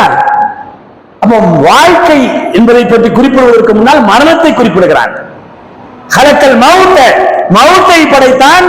ஹயாத்த, ஹயாத்தை படைத்தான். லியப்லுவக்கும் அய்யுக்கும் அஹ்ஸனு அமலா. நீங்கள் உங்களில் யார் நல்லறங்களை செய்கிறீர்கள் என்று சோதிப்பதற்காக. இன்னொரு வசனத்தில் சொல்றான், குல்லு நஃப்ஸின் தாயிகத்துல் மௌத். எல்லா உயிர்களும் மரணத்தை சுவைத்துத்தான் தீர வேண்டும். இன்னமா துவஃபவுன உஜூரக்கும் யௌமல் கியாமா. உங்களுக்குள்ள நீங்கள் செய்த நற்செயல்களுக்கான கூலியை நீங்கள் மறுமையில் தான் வழங்கப்படுவீர்கள். இங்க கிடைக்கும் எதிர்பார்க்காதீங்க. இங்க எதிர்பார்த்து அமல் செய்யாதீங்க. இன்னமா துவஃபவுன உஜூரக்கும், உங்களுடைய கூலியை நீங்கள் வழங்கப்படுவதெல்லாம் யௌமல் கியாமா, மறுமை நாளில் தான். ஃபமன் ஸுஹ்ஸிஹா அனின் நாரி வ உத்கிலல் ஜன்னத ஃபகத் ஃபாஸ் வமல் ஹயாத்துத் துன்யா இல்லா மத்தாஉல் குரூர். அல்லாஹ் சொல்லுகிறான், யார் நரகத்திலிருந்து அப்புறப்படுத்தப்பட்டு, நீ போக வேண்டாம், உனக்குள்ள இடம் இது கிடையாது, எவா அப்படின்னு சொல்லி யார் நரகத்திலிருந்து விலக்கி வைக்கப்பட்டு சொர்க்கத்திலே யார் நுழைவிக்கப்படுகிறாரோ ஃபகத் ஃபாஸ், அவர் ஜெயித்து விட்டார், வெற்றி பெற்று விட்டார். ஆனால் எல்லாரும் ஜெயிப்பாங்களா? நீ நரகத்துக்கு போவனாப்பா, நீ சொர்க்கத்துக்கு போயிருப்போ அப்படின்னு சொல்லி வெற்றியாளர்களுடைய பட்டியலில் எல்லோருமே போவார்களா? இல்லை. ஏன்? இந்த உலகம் அப்படி இல்லை. இந்த உலகம் ஏமாற்றக்கூடியதாக இருக்கிறது, ஏமாற்றக்கூடிய அற்ப வசதியாக இருக்கிறது. இதை அவனுக்கு தெரியவில்லை, இதை அறியவில்லை, புரியல. அதனால எல்லோரும் நரகத்திலிருந்து விலக்கி வைக்கப்பட்டு சொர்க்கத்துக்குள் அனுப்பப்படுவதில்லை. ஒமல் ஹயாத்து துனியா, இந்த உலக வாழ்க்கை என்பது இல்ல மத்தாவுல் குரூர், ஏமாற்றக்கூடிய அற்ப வசதிகள், அவ்வளவுதான். எப்படி வசனத்தை பின்னி பிணைஞ்சு வாழ்க்கை மொத்தத்தையும் கொண்டு வர்றா பாருங்களேன். மரணத்தை டச் பண்ணி கூலி கொடுக்கிற விஷயத்தை பேசி நரகத்திலிருந்து விலக்கி வைக்கப்பட்டு சொர்க்கத்துக்குள்ளே அனுப்பப்படுகிற ஒரு மனிதன் தான் வெற்றியாளன். அவன் தான் வாழ்க்கையில் வெற்றி பெற்ற மனிதர்கள்.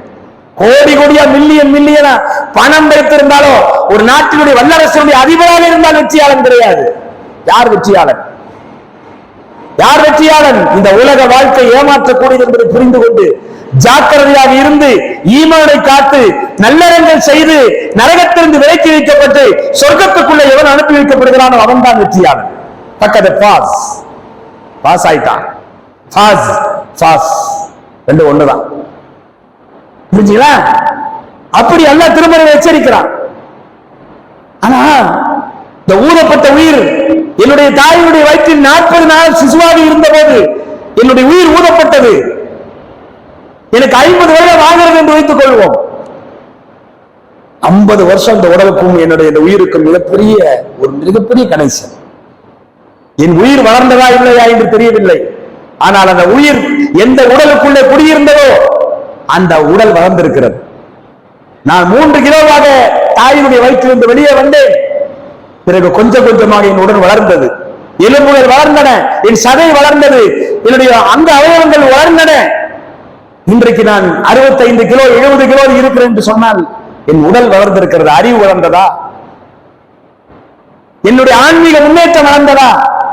என் ஆன்மாவுக்கான வெற்றி வளர்ந்ததா? அதான் கேள்விக்குறியா இருக்கு. உடம்பு வளர்ந்திருக்கு, அது மட்டும் தெரியுது நல்லா. ஏன்னா 3 மாசம் நான் 3 கிலோ இடையில இருந்தேன். இன்னைக்கு நான் 60-70 கிலோவுக்கு வந்துட்டேன். ஆனால் என் வாழ்க்கையில் என்ன முன்னேற்றங்கள் ஏற்பட்டிருக்கிறது? டெவலப்மெண்ட்ஸ் என்ன? அல்லாஹ் சொல்லுகிறான், லக்கத் ஹலக்னல் இன்சான ஃபீ அஹ்ஸனி தக்வீம் சும்ம ரதத்னாஹு அஸ்ஃபல சாஃபிலீன். நாம் அழகிய தோற்றத்தில் மனிதனை படைத்தோம்.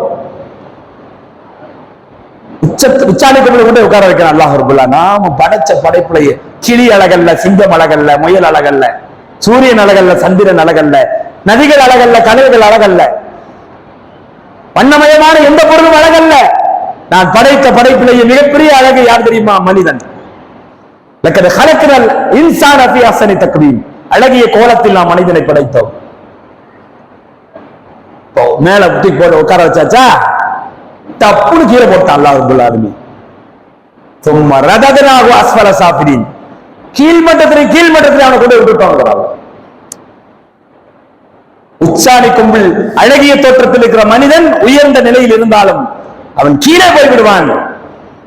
அடிமட்டமா நரகத்துல போய் ஒரு நாளைக்கு கிடப்பான், கபர்ல போய் நாசமா கிடப்பான்.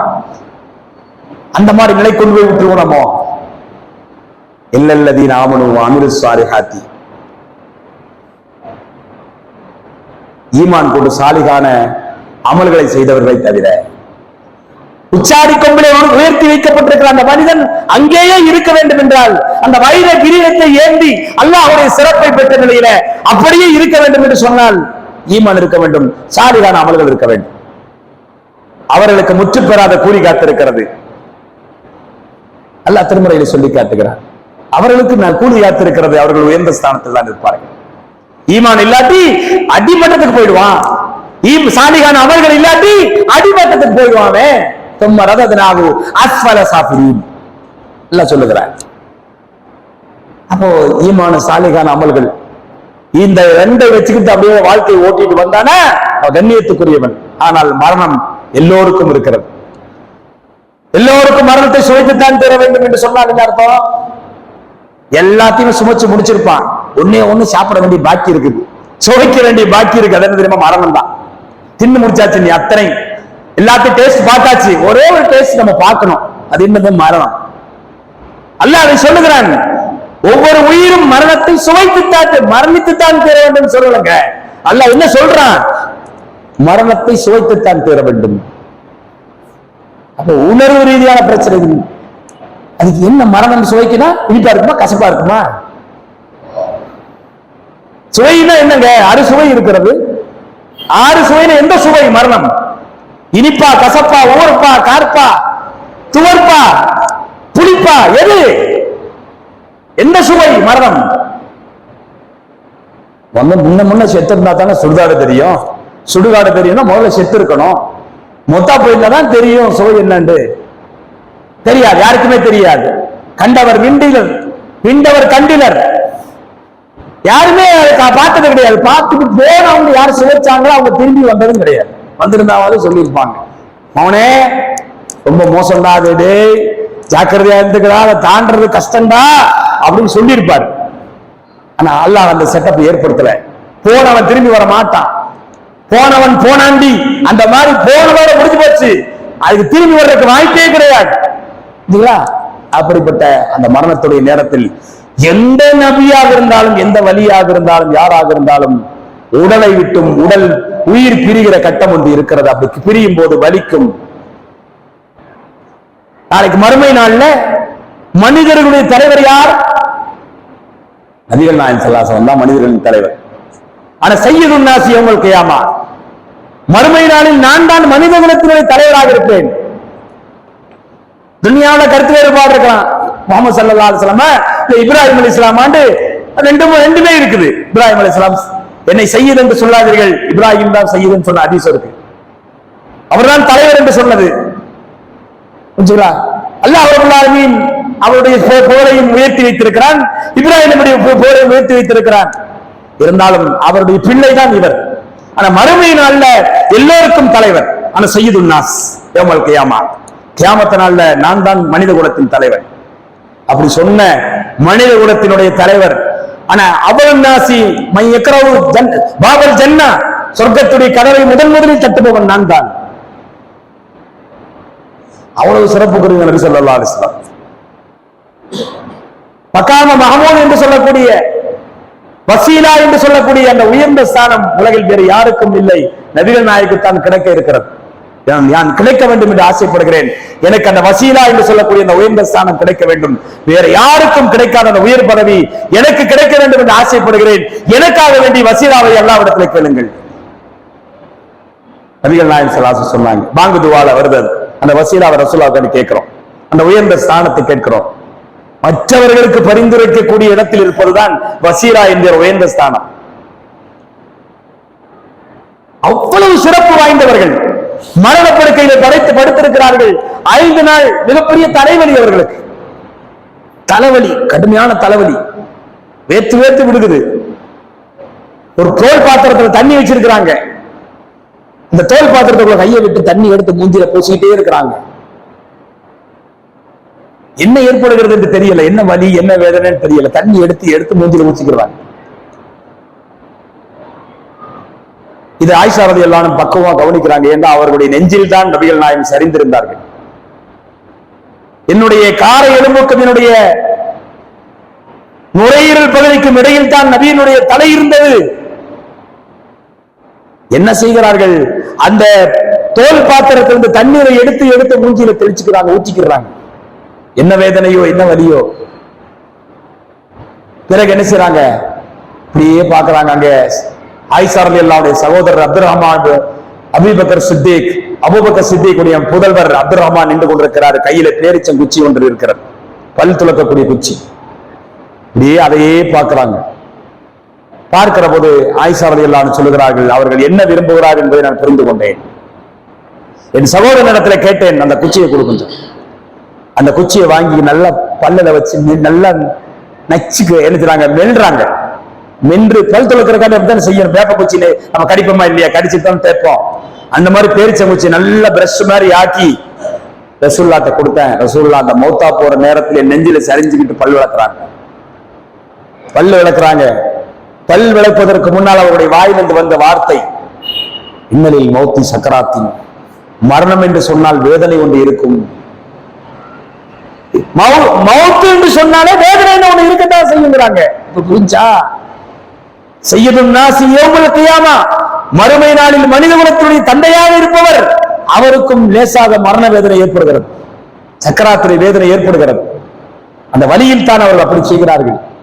இருந்தாலும் பரிசுத்தமான சில வார்த்தைகளை சொல்லுகிறார்கள். லா இலாஹா இல்லல்லாஹ் அல்லாஹும்ம ரஃபீக்கல் ஆலா, மிக்க மேலான தோழமையிடத்தில் நான் சொல்லுகிறேன். மிக்க மேலான தோழமை என்பது என்ன? அல்லாஹ்வுடைய தோழமையும் குறிக்கும்.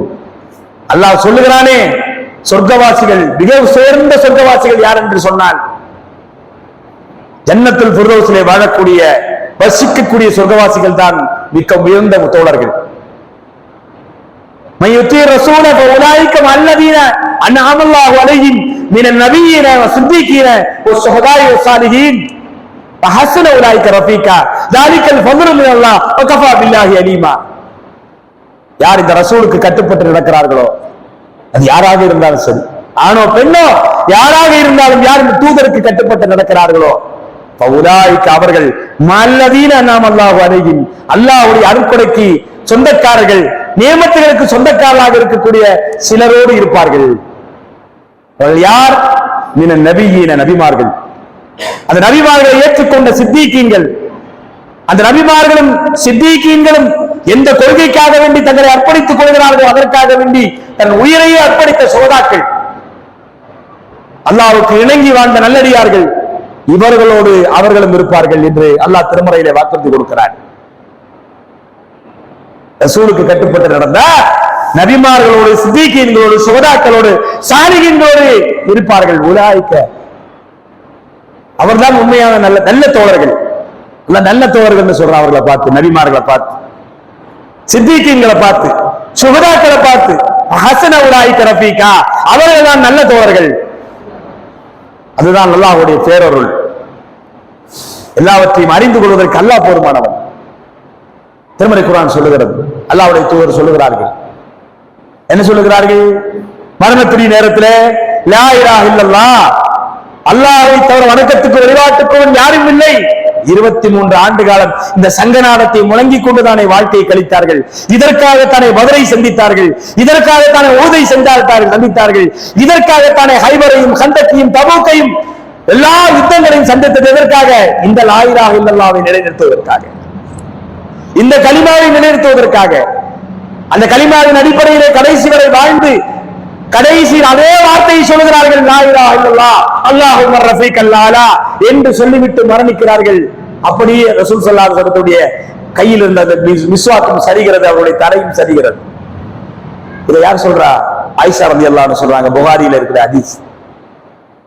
என்ன நம்ம இதுல பாடம் எடுத்துக்கிறோம்? சக்கராத்து என்பது ஒரு நபிக்கு கூட ஏற்படும் என்றால் நம்மளை மாதிரி சாதாரண ஆளுக்கு ஏற்படாதா? அந்த வலி ஏற்படாதா? அல்லாஹும்ம அலா சக்கராத்தில் மவுத், மரணத்துடைய நேரத்தில் ஏற்படக்கூடிய மயக்கம், வேதனையிலிருந்து என்னை காத்து விடு, எனக்கு உதவி விடு என்று நாம் பிரார்த்திக்க வேண்டாமா? அவ்வளவு கஷ்டமான ஒரு நிலையை சந்தித்து இருக்கிறோம். நமக்கு யாருக்கு எதுவும் தெரியாதுங்க. நம்ம படுத்திருக்கிற நிலையை பார்த்தா என்னமோ ஒண்ணும் புரியாது யாருக்குமே. நாம வேற உலகத்தில் இருப்போம். அன்றைக்கு பார்வை தெளிவாகிறது. நம்முடைய உடலில் இருந்து உயிர் மொத்த பகுதியிலிருந்து சுருட்டி எடுக்கப்பட இருக்கிறது, இழுக்கப்பட இருக்கிறது. வன்னாசியாத்தி வர்கா வன்னாசிதாத்தி நஷ்தா வஸ்ஸாபிஹாத்தி சபஹா வஸ்ஸாபிகாத்தி சபகா வல்முதப்பிராத்தி அம்ரா. வலுக்கட்டாயமாக உயிரை பிடித்து இழுக்கக்கூடிய வானவர்கள் மீது சத்தியமாக, மிக லேசாக உயிரை பிடித்து இழுக்கக்கூடிய வானவர்கள் மீது சத்தியமாக, வானுடைகளை நீந்தி செல்லக்கூடிய, போட்டி போட்டு செல்லக்கூடிய மலக்குகள் மீது சத்தியமாக என்று ஒரு சூறாவினுடைய ஆரம்பத்திலேயே மலக்குகளுடைய தன்மையை குறித்து சொல்லுகிற போது வலுக்கட்டாயமாக இழுக்கக்கூடியவர்கள் என்ற பண்பும் அவர்களுக்கு இருக்கிறது, மென்மையாக இழுக்கக்கூடியவர்கள் என்கிற அந்த பண்பும் இருக்கிறது. பரா இப்னு ஆஸிம் ரலியல்லாஹு அன்ஹு அறிவிக்கக்கூடிய செய்தியை இங்கே நினைவூட்ட கடமைப்பட்டிருக்கிறேன். அவர் சொல்லுகிறார்கள், ஒரு மனிதன் என்றால் ரெண்டு வகையான மனுஷன் இருக்கிறான். ஒன்னு மூமின், இன்னொன்னு காஃபிர். முதல்ல மூமின ரசூலுல்லாஹி ஸல்லல்லாஹு அலைஹி சொல்றாங்க, ஒரு மூமினான அடியான் அவன் இந்த உலகத்தை விட்டு பிரிந்து மறுமைக்கு அடியெடுத்து வைக்கக்கூடிய காலகட்டத்தில், ஐ மீன் உயிர் பிரிகிற நேரத்தில் அப்படி இருக்கிற போது அப்போது என்ன நடக்கிறது? இதை எத்தனையோ மரணங்களை சந்தித்திருப்போம். நம்முடைய குடும்பங்களில் எத்தனையோ பேருக்கு மரணம் ஏற்பட்டிருக்கும். நம் உறவினர்கள் நிறைய பேர் மரணிச்சு போயிருக்கிறாங்க. ஆனால் நாம பார்த்ததை போற அந்த மௌத்தா போறவரைத்தான் பார்த்திருப்போம், தவிர அதுக்கு சுற்றி என்ன நடந்துச்சு நமக்கு தெரியாது. என்னென்ன நிகழ்ந்தது? மறைமுகமான செய்தியை அறிந்த ரப்புல் ஆலமீன் அறிவித்துக் கொடுத்த விஷயங்களை அல்லாஹ்வின் தூதர் நமக்கு அறிவித்துக் கொடுத்திருக்கிறார்கள். ஒரு மனுஷன் உயிரை பிரிய போற மூமினான மனுஷன் யாருங்க? லா இலாஹ இல்லல்லாஹ்னு சொன்னது மட்டுமல்லாம அல்லாஹ்வுடைய கடமைகளை மதித்து மரியாதை கொடுத்து 5 வேளை தொழுகையை பேணி அல்லாஹ்வுக்கு செய்ய வேண்டிய ஹக்குகளை செய்து, அடியார்களுக்கு செய்ய வேண்டிய ஹக்குகளை செய்து, உறவினர்களுக்கும் உறவினர் அல்லாதவர்களுக்கும் செய்ய வேண்டிய ஹக்குகளை செய்து இந்த உலகத்திலே வாழ்ந்தவனுக்கு பெயர் மூமின், ஈமான் உள்ள மனுஷன். இதெல்லாம் நம்பியவர், அல்லாஹ்வுக்கு செய்ய வேண்டிய கடமைகளும் செய்தார், அடியார்களுக்கு செய்ய வேண்டிய கடமைகளையும் செய்தார். இந்த நிலையிலே வாழ்ந்து மரணித்து போகிறார். ஏதோ நம்மளால முடிஞ்சது செஞ்சாருன்னு அர்த்தம். அல்லாஹ்வுடைய அச்சத்தினால பயத்தினால ஏதோ செஞ்சாரு. அவனுடைய ஆயுள் முடிய போகிறது. என்ன நடக்கு தெரியுமா? ரசூல் ஸல்லல்லாஹு அலைஹி வஸல்லம் சொல்றாங்க, வானத்திலிருந்து ஒரு மலக்கு கூட்டம் அப்படி இறங்கி வருகிறது. இறங்கி வர்றாங்க. என்ன எடுத்துட்டு வர்றாங்க? வானத்திலிருந்து வரும்போது கையோட கொண்டு வர்றாங்க. சொர்க்கத்திலிருந்து ஒரு ஆடையை கையில் எடுத்துக் கொண்டு வருகிறார்கள். ஒரு துணி. சொர்க்கத்திலிருந்து நறுமணங்களெல்லாம் எடுத்துட்டு வர்றாங்க. கூட்டம், பெரிய கூட்டம் அப்படியே வர்றாங்க. வந்து இறந்து போக அந்த மூமினான மனிதருடைய அருகாமையில் வந்து அமர்கிறார்கள். ஒரு பெரிய கூட்டம், மலக்குடி கூட்டம். எத்தனை பேரு எண்ணிக்கை ரசூலுல்லாஹ் சொல்லல, ஆனால் அளவ சொல்றாங்க. மனுஷன் நல்லா பார்க்கக்கூடிய, பார்வை எட்டக்கூடிய தூரம் அளவுக்கு அந்த மலக்குகள் உட்கார்ந்து இருக்கிறாங்க. அழகான முகங்கள் கொண்ட மலக்குகள், வீமுல் வுஜூஹ், அழகிய முகங்கள் கொண்டிருக்கக்கூடிய மலக்குமாருடைய கூட்டம் சொர்க்கத்துடைய துணி ஒன்றை எடுத்துக்கொண்டு, சொர்க்கத்துடைய நறுமணத்தை எடுத்துக்கொண்டு அவர்கள் வந்து அமர்ந்து பக்கத்தில் அமர்கிறாங்க. என்ன நடக்க போகிறது?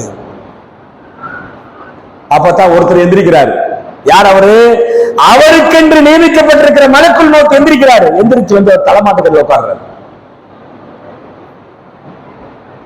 அப்போ ப்ராசஸிங் ஆரம்பிக்கிறது. மௌத்து, உயிர் பறிக்கிற சூழ்நிலை ஏற்படுது. அப்ப அந்த மலக்கு என்ன சொல்றாரு? அந்த இவருக்கென்று நியமிக்கப்பட்ட மலக்கு அந்த மனிதனை பார்த்து, ஈமான் உள்ள மனிதன் இப்ப உடல்ல உயிர் இருந்துட்டு இருக்குது. ஏ ஐயத்து வன்னஃப்ஸு தய்யிபா உஹ்ருஜி இலா மக்ஃபிரத்தி மர்துவான், பரிசுத்த ஆத்மாவே, தூய ஆத்மாவே, வெளியே வா. அல்லாஹ் உன்னை மன்னிப்பதற்கு காத்துக் கொண்டிருக்கிறார். அல்லாஹ் உன்னை திருப்தியோடு உன்னை எதிர்பார்த்து காத்திருக்கிறான், வா என்று அந்த மலக்கு அழைக்கிறார். இந்த வார்த்தை எவ்வளவு பெரிய வார்த்தை! ஒருத்தர் 50 வருஷம் ஈமான கட்டி காப்பாற்றுவதற்கு என்னென்ன பாடுபட்டிருப்பார், எத்தனை தியாகங்கள் மேற்கொண்டிருப்பார். அந்த மனுஷனை பார்த்து, பரிசுத்தமான ஆத்மாவே, அமைதியடைந்த ஆத்மாவே, தூய ஆத்மாவே, நீ வா, அல்லாஹ் உன்னை மன்னிப்பதற்கு தயாராக இருக்கிறான், உன்னை குறித்து அல்லாஹ் திருப்தியாக இருக்கிறான் என்று சொன்ன போது சந்தோஷம் தாங்காம, குடத்தில் நீரை சரித்தால், தோல் பையை சரித்தால் தண்ணீர் எப்படி விழுமோ அதுபோல அந்த உயிர் அதிலிருந்து உள்ளே இருந்து வெளியே வருகிறது. அப்பவும் வேதனை இருக்குதான் செய்யும். ஏன்னா இத்தனை வருஷம், 50 வருஷம் உள்ள உட்கார்ந்து இருந்துச்சு. ஒரு வீட்டுல வாடகைக்கு உட்கார்ந்து இருக்கிறோம். நம்ம வீட்டு ஹவுஸ் ஓனர் வந்து சொல்றாரு, தம்பி நீ இருந்தது போதும், 5 வருஷம் ஆகி போச்சு, நீ இடத்த காலி பண்ணிரு, வீட்டை காலி பண்ணி ரெக்கட் பண்ணிருங்கிறார். இல்ல நான் வரமாட்டேன்னு சொல்ல முடியுமா? ஏன் அந்த வீடு நமக்கு சொந்தம் அல்ல. அதுபோலத்தான் இந்த உடலுக்குள்ள இந்த குடியேறிய உயிர் 50 ஆண்டுகள் 60 ஆண்டுகள் என்று குடியிருக்கிறது. ஹவுஸ் ஓனர் வந்து சொல்றாரு, வெளியே வாங்குறாரு. ஆனா கண்ணியமா சொல்றாரு, பரிசுத்த ஆத்மாவே, நல்ல ஆத்மாவே, வெளியே வா, அல்லாஹ் உன்னை மன்னிப்பதற்கு தயாராக இருக்கிறான், உன் மீது திருப்தியோடு இருக்கிறான், வா என்று அழைக்கிறார். அழைக்கிற போது அவர் வெளியே வருகிறார். வந்த மாத்திரத்திலே மலக்கட்டு இருக்கக்கூடிய அந்த துணியை, சொர்க்கத்துடைய ஆடையை வாங்கி அந்த உசுரை எடுத்து உள்ள வச்சு மடக்கி சூட்டி, ஒரு நிமிடம் கூட தாமதிக்காமல் அந்த மலக்கு புறப்பட்டு வான உலகத்துக்கு செல்கிறார். அத்துணை மலக்குகள் அங்க இருக்கக்கூடிய பார்வை எட்டுகிற தூரம், ஒரு மனிதனுடைய பார்வை எத்தனை தூரத்துக்கு போகும்? நல்ல பார்வை, இடையில் தடுப்புகள் இல்லாமல் இருந்தால் 5 கிலோமீட்டர் கூட பார்க்கும். நல்ல பார்வை 5 கிலோமீட்டர் தூரம் கூட சமதரையா இருந்தா பார்க்கும். அதான் பார்வையினுடைய திறன் என்பது. நம்ம அதையே வச்சுக்கிடுவோமே. ஒரு 5 கிலோமீட்டருக்கு உண்மையான முகங்கள் கொண்ட அழகான மலக்குகள் அமர்ந்திருக்கிற காட்சி என்று சொன்னால், இவரை கௌரவப்படுத்துவதற்காண்டி ஒரு மலாய்க்கத்துமார்களுடைய மாநாடே நடக்கிறது. அங்கே யாருடைய மாநாடு? எதற்காக அந்த மாநாடு? எதற்காக அந்த அணிவகுப்பு? இந்த உயிருக்கு இங்கே ஒரு அணிவகுப்பு நடக்கிறது. உடலுக்கு இங்கே ஒரு மனிதர்கள் எல்லாம், மூமினான மனிதர்கள் எல்லாம் அவரை குளிப்பாட்டி கஃனிட்டு நறுமணங்கள் பூசி சந்தூக்கிலே வைத்து அவனை தூக்கி கொண்டு கண்ணியமாக போகிறார்கள். அங்கே இந்த இப்படி வானுலகை நோக்கி வேறொரு அணிவகுப்பு நடக்கிறது. இவருடைய உயிரை மட்டும் எடுத்து சொர்க்கத்தை ஆடைக்குள்ளே புதைத்து அதை நறுமணங்கள் தோய்த்து மலக்குள் மௌத் செல்ல அந்த மலக்குகள் எல்லாம் அணிவகுத்து மேலே போகிறார்கள். எங்க? முதவானத்துக்கு மொத்தம் 7 வானம் இருக்கிறது. ரசூலுல்லாஹ் சொல்றாங்க, இந்த வானத்தை எல்லாம் யாரும் பார்க்கல.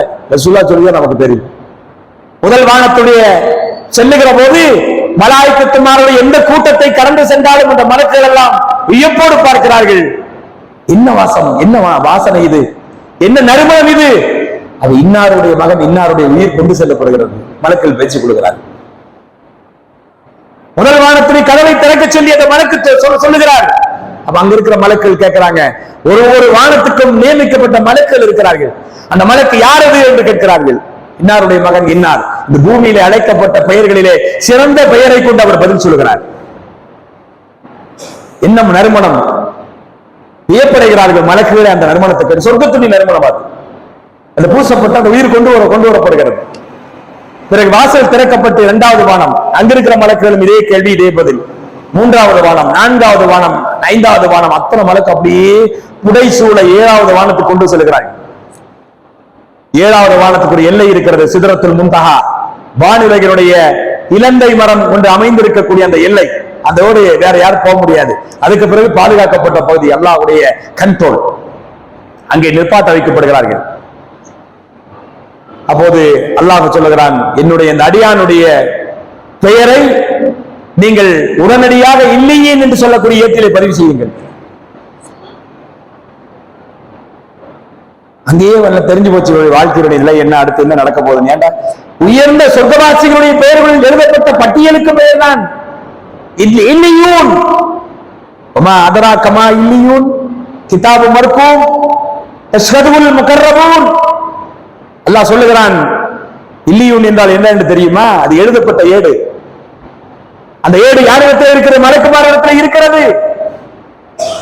அல்லாஹ் அதை சொல்லி காட்டுற அந்த ஏடு, அந்த ஏட்டில் இவருடைய பேரை பதிவு பண்ணுங்கன்னு சொல்லப்படுது. பிறகு உடனடியாக இந்த உயிரை மறுபடியும் பூமிக்கே கொண்டு செல்லுங்கள்.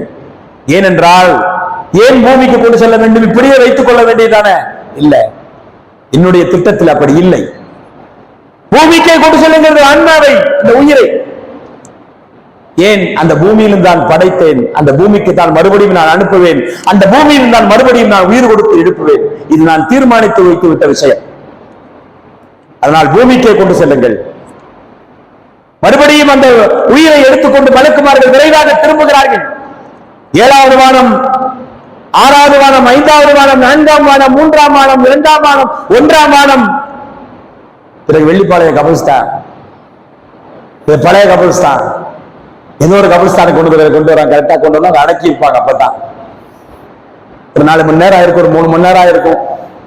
அதுக்கு தகுந்தாப்புல அவங்களுடைய பயணம் அமைச்சு கொடுறாங்க. கொண்டு வந்து அடக்கி முடிச்சு 8 அடி அந்த பக்கம் இருப்பாங்க. 8 எட்டுக்கள் வைத்திருப்பாங்க. கரெக்டா அந்த ரூஹை கொண்டு வந்து உடல்ல செலுத்தப்படும். அப்ப கரெக்டா துல்லியமான டைமிங் எதாவது. எந்த டைமிங்? இவரை கொண்டு வந்து அதுக்குள்ள என்னதான் நடந்திருக்கும்? குளிப்பாட்டி இருப்பார்கள், கஃனிட்டு இருப்பார்கள், தொலை வைத்திருப்பார்கள், சுமந்திருப்பார்கள், கொண்டு வந்திருப்பார்கள், கபருக்குள்ள வைத்திருப்பார்கள், தப்பையில அடுக்கி வச்சிருப்பாங்க, பாய போட்டிருப்பாங்க, மண்ணை போட்டிருப்பாங்க. பிறகு எல்லாரும் நகர்ந்து 8 அடி போயிருப்பாங்க. அந்த நேரத்தில் சரியாக அவருக்கு உயிர் செலுத்தப்படுகிறது. அப்போ டக்குன்னு அவருக்கு என்ன செய்து அவர் விழிப்படைகிறார். அவர்கள் நடந்து போகக்கூடிய காலடி ஓசை கேட்கிறது. யாரு? இவர் அடக்க வந்தாங்களா இல்லையா? இவன் மாமன், மச்சான், அண்ணன், தம்பி, அக்கா, தங்கச்சி எல்லாத்துடைய காலடி ஓசை கேட்கிறது. அப்ப புரிஞ்சுக்கிறா, ஆஹா, ஒரு பயணத்தை முடிச்சு வந்தாச்சு, நம்ம இப்ப கொண்டு வந்து நம்ம கபர்ல வச்சுட்டாங்க, இவங்க நம்மளை எல்லாம் விட்டு போயிட்டாங்க அப்படின்னு தெரிஞ்சுக்கிறார். தெரிய வைப்பது அல்லாஹ்வுடைய நோக்கம். இனி நீ அந்த உலகத்தில் இல்லை, இது வேறொரு உலகம். இனி எழுப்பப்படுகிற நாள் வரைக்கும் திரைமறைவு உலகம் தான் அவர்களுக்கு. யார் கண்ணில் பார்த்தாலும் எதுவும் தெரியாது. வெறும் கஃன் தெரியும், பாடி மட்டும் தான் தெரியும், தப்ப தெரியும், பாய் தெரியும். ஆனால் அங்க நடக்கிற எதுவும் தெரியாது. ஏன்? அப்படித்தான் அல்லாஹ்வுடைய ஏற்பாடு. பர்சக், ஆலமுன் பர்சக், திரைமறைவு உலகம். இதை விளங்குவதாக இருந்தால் இதே பர்சக் குறிப்பிடப்பட்டிருக்கக்கூடிய கடலுக்கு போக வேண்டும். இனிப்பு கடலும் உப்பு கடலும் கலக்காமல் பார்ப்பதற்கு ஒன்றாக இணைந்திருக்கும். ஆனால் இனிப்புக்கு உப்போடு போய் சேராது, உப்பு இனிப்போடு சேராது. தடுப்பு ஏற்படுத்தப்பட்டிருக்கிறது. ரெண்டுக்கும் இடையில தாண்டி எல்லை மீறாத தடுப்பு ஒன்று இருக்கிறது அல்லாஹ் சொல்லுகிறான். ஆனா கண்ணில் பார்த்தா இங்கேயும் தண்ணி தான் இருக்கும், அங்கேயும் தண்ணி தான் இருக்கும். ரெண்டு ஒண்ணு மாதிரி தான் தெரியும். ஆனால் இனிப்பு கடலும் கசப்பு கடலும் ரெண்டு செப்பு கடலும் சேராது. கண்ணு நமக்கு அந்த தடுப்பை காண முடியாது. அதே மாதிரிதான் இன்றைக்கு இந்த மனிதனுடைய உடலை விட்டு உயிர் பிரிக்கப்படுகிறதோ அந்த நேரம் முதல் அங்கே வருகிற அந்த உண்டதனது அவரை அடக்கப்படுகிற நேரத்தில் கபருடைய விஷயங்கள் எல்லாமே பர்சக் தான். ஒண்ணுமே தெரியாது, என்ன கேமரா வச்சு பார்த்தாலும் தெரியாது. 100 நாள் அடக்காம வச்சிருந்தாலும் நமக்கு தெரியாது, நடக்கிறதாலும் தெரியாது. ஆனா நடக்கும், நடக்க வேண்டியது நடக்கும். புரிஞ்சுங்களா? அப்போ அந்த இடத்துல அவருக்கு உயிர் ஊதப்பட்டாச்சு. தப்புன்னு அந்த 2 மலக்கள் வர்றாங்க.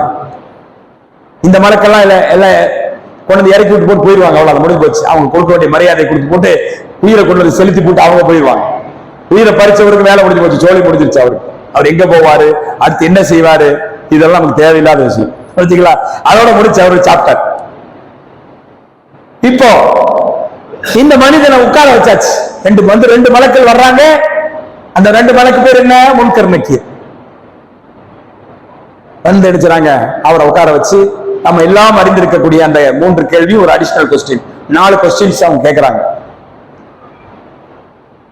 என்ன கேட்கிறாங்க? மன் ரப்புக்க.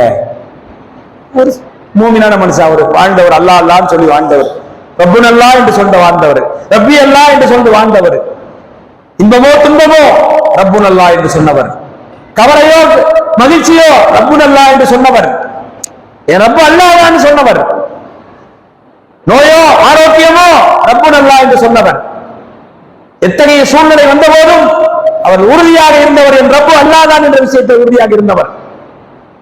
அப்படிப்பட்ட அந்த மனிதர் தன்னுடைய வாழ்நாளை முடித்து இன்றைக்கு கபரிலே அமர்ந்திருக்கிற போது மன் ரப்புக்க என்று கேட்கிற போது அவர் சொல்கிறார், ரப்பி அல்லாஹ், என் ரப்பு அல்லாஹ் தான் என்று சொல்கிறார். வமா தீனுக்க, உன் மார்க்கம் என்ன? தீனி அல் இஸ்லாம். மன் ஹாத ரஜுல் அல்லதி புஇஸ ஃபீக்கும், உங்களுக்கு அனுப்பப்பட்டாரே அந்த மனிதர், அவர் யாரு தெரியுமா? ஓ ரசூலுல்லாஹ், அவர் அல்லாஹ்வுடைய தூதர். மா இல்முக், 4வது கொஸ்டின், இது எப்படி உனக்கு தெரியும்? இதெல்லாம் கரனா கிதாபல்லாஹ் ஃபஆமன்னா பிஹி வ ஸதக்னா பிஹி, அல்லாஹ்வுடைய வேதத்தை நான் வாசித்துக் கொண்டிருந்தேன், வாழ்நாளிலே படித்தேன், அல்லாஹ்வுடைய வேதத்திலிருந்து அறிந்து கொண்டேன் எனக்கு ஒரு தூதர் வந்திருக்கிறார் என்கிற விஷயத்தை. அதை நான் ஈமான் கொண்டேன், அதை உண்மைப்படுத்தினேன். உண்மைப்படுத்துவது என்று சொன்னால் அவர் சொன்ன வாழ்க்கை பிரகாரம் வாழ்ந்தான்னு அர்த்தம். சரிதான், ஆனா வாழ மாட்டேன்னு அதுக்கு ஒரு உண்மைப்படுத்துதல் இல்லை, அதுபடி வாழ்ந்தேன் நான். அதனால அவர் தெரியும், அவர் அல்லாஹ்வுடைய தூதர். அப்படியா? சரி, உன்னை பத்தி எங்களுக்கும் தெரியும், இருந்தாலும் எங்களுக்கு கேட்க வேண்டிய கடமை கேட்டுட்டோம். பிறகு வானிலிருந்து ஒரு சவுண்ட் வருது. இந்த பதில் எல்லாம் வந்த பிறகு ஒரு சவுண்ட் வருது. என்னண்டி? அஃப்ரிஷூஹு மினல் ஜன்னா வல்பிஷூஹு மினல் ஜன்னா வஃப்தஹு லஹு பாபன் மினல் ஜன்னா இலல் ஜன்னா, இவருக்கு சொர்க்கத்தின் ஆடையை அணிவியுங்கள், சொர்க்கத்துடைய ஆடையை இவர் கொடுத்துங்கள். இப்ப கஃபர்ல படுத்திருக்கிறார் அவர். சொர்க்கத்தின் ஆடையை அவருக்கு அணிவியுங்கள், அஃப்ரிஷூஹு மினல் ஜன்னா, சொர்க்கத்தின் விரிப்புகளை கொண்டு வந்து விரியுங்கள், வஃப்தஹு லஹு பாபன் இலல் ஜன்னா, சொர்க்கத்தினுடைய கதவுகளில் ஒரு கதவை அவருக்காக வேண்டி திறந்து வையுங்கள், அதை பார்க்கட்டும் அவர்.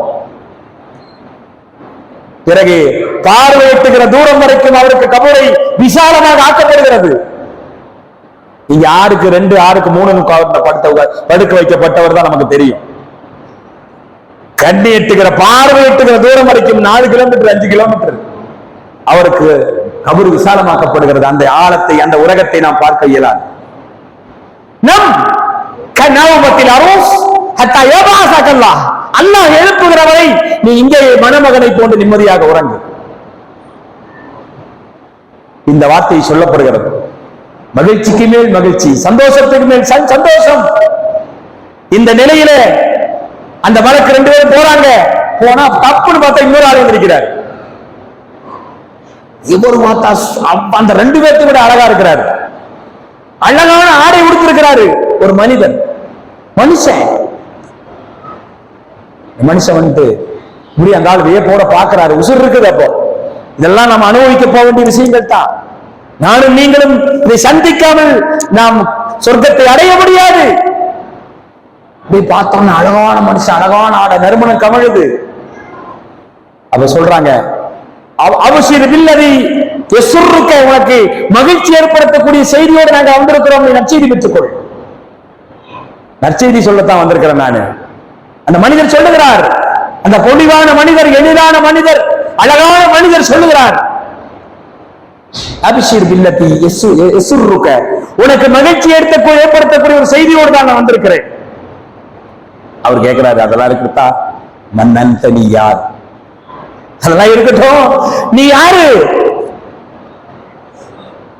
அப்ப அந்த மனிதர் சொல்லுகிறார், நீ என்ன எப்படி நீ யாருன்னு கேட்கிறிய? நீ செஞ்ச நல்லறங்களைத்தான் அல்லாஹ் அழகிய தோற்றத்தில் ஒரு மனிதனாக ஆக்கி உனக்கு துணையாக அமர்த்துவதற்காக அனுப்பியிருக்கிறான். நீ செய்த அமலுக்கு சாலிஹ், நீ செய்த நல்லறங்களைத்தான் அல்லாஹ் மனித உருவத்தை இன்றைக்கு உனக்கு துணையாக இருப்பதற்காக அனுப்பி வைத்திருக்கிறான். நீ நிம்மதியாக உறங்கு, நீ உறங்கு என்று அவர் சொல்லுகிறார். இந்த பாக்கியத்தை எல்லாம் அல்லாஹ் கொடுக்கணுங்க. புரிஞ்சுக்கலாம்? இன்னும் மறுமைக்கே போகல. நம்ம மறுமையினுடைய வாசலில் தான் இருக்கிறோம். மரணத்தை முடித்திருக்கிறோம், கபருக்கு வந்திருக்கிறோம். இனி எத்தனாயிரம் ஆண்டுகளோ தெரியாது. ஆனால் அல்லாஹ் இந்த ஈமானுக்கும் சாலிகான அமல்களுக்கும் இங்கேயே அல்லாஹ் அடையாளத்தை காட்டுகிறானே. அழகிய கௌரவமான வாழ்த்துறை வணங்கி நம்மை உயிரை விடுவித்தான், உடலுக்குள்ளது எழுத்தான். பிறகு நறுமணம் தோய்ந்த சொர்க்கத்தின் ஆடைகளிலே வைத்தான். பிறகு கண்ணெட்டுகிற தூரத்திற்கு இருக்கக்கூடிய ஏராளமான லட்சோபலட்ச மலக்குகள் புடை சூழ மலக்குள் மௌத்துடைய தலைமையிலே நம்மை முதல் வானுக்கும் இரண்டாம் வானுக்கும் அங்கிருக்கக்கூடிய மலக்களை எல்லாம் அழைத்துக் கொண்டு 7ஆம் வானம் வரைக்கும் பயணம் செய்து வைத்தான். எல்லோரும் மகிழ்ச்சி அடைந்தார்கள் என்னுடைய மறுமணத்தை பார்த்து. என் உடலிலிருந்து வீசக்கூடிய, என்னுடைய கபனுக்குள்ளிருந்து வீசக்கூடிய நறுமணத்தை பார்த்து அனைத்து மலக்குகளும் சந்தோஷப்பட்டார்கள். பிறகு என்னுடைய ரப்பு என்னுடைய அடியானுடைய பெயரை இல்லையிலே பதிவு செய்யுங்கள் என்று சொல்லக்கூடிய சந்தோஷம். பிறகு மலக்குகள் தூக்கி கொண்டு என்னை கபருக்கு கொண்டு வந்து எழுப்பி உட்கார வைக்கப்பட்டு நீ நல்லவன் என்று எனக்கு தெரியும் என்று சொன்ன வார்த்தை. பிறகு என்னுடைய அமல்களை அதற்கு அழகான மனித உருவத்தை கொடுத்து என் அருகிலேயே என்னை நான் உறங்கிக் கொண்டிருக்கிறேன், என் பக்கத்திலேயே அந்த மலக்கு உட்கார்ந்துட்டு இருக்கிறார். அந்த அழகிய தோற்றத்தில் இருக்கக்கூடிய என்னுடைய அமல்கள் அமர்ந்து கொண்டிருக்கிற இந்த நிலையெல்லாம் யாருக்கு? யாருக்கு? இந்த உலகத்திலே சாலிகான அமல்களை செய்பவர்களுக்குத்தான், நல்லறங்களை செய்பவர்களுக்குத்தான் இந்த ஏற்பாடுகள் செய்து கொடுக்கப்பட்டிருக்கிறது. துனியாவிலேயே நாம் பார்ப்போம், இது ஒரு தனி மனிதனுக்கு ஏற்படக்கூடிய நிலை. காப்பீர் என்றால் இதற்கு நேர்மாற்றம். காப்பிற்கு என்ன? அதையும் பரா இப்னு ஆசிப் அல்லாஹ்வின் தூதர் மூலமாக சொல்லுகிறார்கள். அவனை கூப்பிடுறாங்க, யா ஐயத்துவன் நஃப்ஸுல் ஹபீஸா, மோசமான ஆத்மாவை வெளியே வா, அல்லாஹ் உன் விஷயத்தில் கோபமாக இருக்கிறான். கொடுத்த 1000 நாசம் பண்ணிக்கிட்டு உடம்பு உட்கார்ந்துக்கிட்டு உல்லாசமா வாழ்ந்துட்டு இருக்கிறியா, நீ வெளியே வாடா அப்படின்னு சொல்லி மலக்கள் கூப்பிடுறாங்க. கூப்பிடுற வார்த்தையிலே தெரிஞ்சிடும் உழவு போதுன்னு அர்த்தம். வருவானா? எவ்வளவு பெரிய விஐபியா இருந்தாலும், அமெரிக்க அதிபராக இருந்தாலும் சரி, இஸ்ரேல் அதிபராக இருந்தாலும் சரி, எந்த அதிபராக இருந்தாலும் அல்லாஹ் வழங்கிய கூட்டுக்குள்ள நீ அநியாயம் செய்து கொண்டிருந்தவன். இன்றைக்கு காலில் வெக்கெட் பண்ண சொல்றான், வெளியே வருவானா? வந்தா குத்து விழுவோம், மலக்குள் அடி விழுவோம். அல்லாஹ் திருமறையில் சொல்லுகிறான், வரமாட்டான். உடலுடைய அனைத்து பகுதிகளுக்குள்ளே சுத்திட்டு இருப்பானா. உடலுடைய எல்லா அவயவங்களுக்கும் ரூ ஓடிக்கிட்டே இருக்கும், வராதான் வெளியில. மலக்கு மூஞ்சியிலே அடிப்பாங்க, சப்புன்னு அடி, முதுகுல அடி, அட்டிச்சு வெளியில் இருந்து இழுப்பாங்க. முள்வேலியில் விழுந்த கம்பளி, ஈர கம்பளி இழுப்பது போல இழுக்கிறார்கள். பீத்து கொண்டுதான் அந்த கம்பளி வரும். ஒரு துணியை காய போட்டிருக்கேன், ஈர துணியை கொண்டு முள்வேலியை காய போட்டு இழுத்தா எப்படி வரும்? அந்த மாதிரி ஒன்றலை பிச்சுக்கிட்டு தான் அந்த உயிர் வெளியே இழுக்கப்படுகிறது. அவனுக்கு என்று சில மலக்குகள் இறங்கி வருகிறார்கள். சுருக்கமா சொல்றேன், இறங்கி வர்றாங்க. நாற்றம் பிடித்த சாக்கு பை, கோடி பை எடுத்து வர்றாங்க. அதில் வைத்து இதுக்கு நேர் மாற்றமாக அவனுடைய உடல்ல உள்ள போட்டு அமுக்கி புடிச்சிட்டு எடுக்கிற கொண்டு போறாங்க. கொண்டு போனா வானத்துக்கு போன உடனே மலக்கள் கேட்கிறாங்க, இந்த நாத்தம் முடிச்சவன் யாரு? நாத்தக்காடு, இவன் எவன்? இன்னாருடைய மகன் குப்புசாமி மகன் ராம்சாமி. திறக்க மாட்டோம். ஏன்? காபிர்களுக்கு வானத்தின் கதவுகள் திறக்கக்கூடாது என்று அல்லாஹ் கட்டளையிட்டு இருக்கிறான்.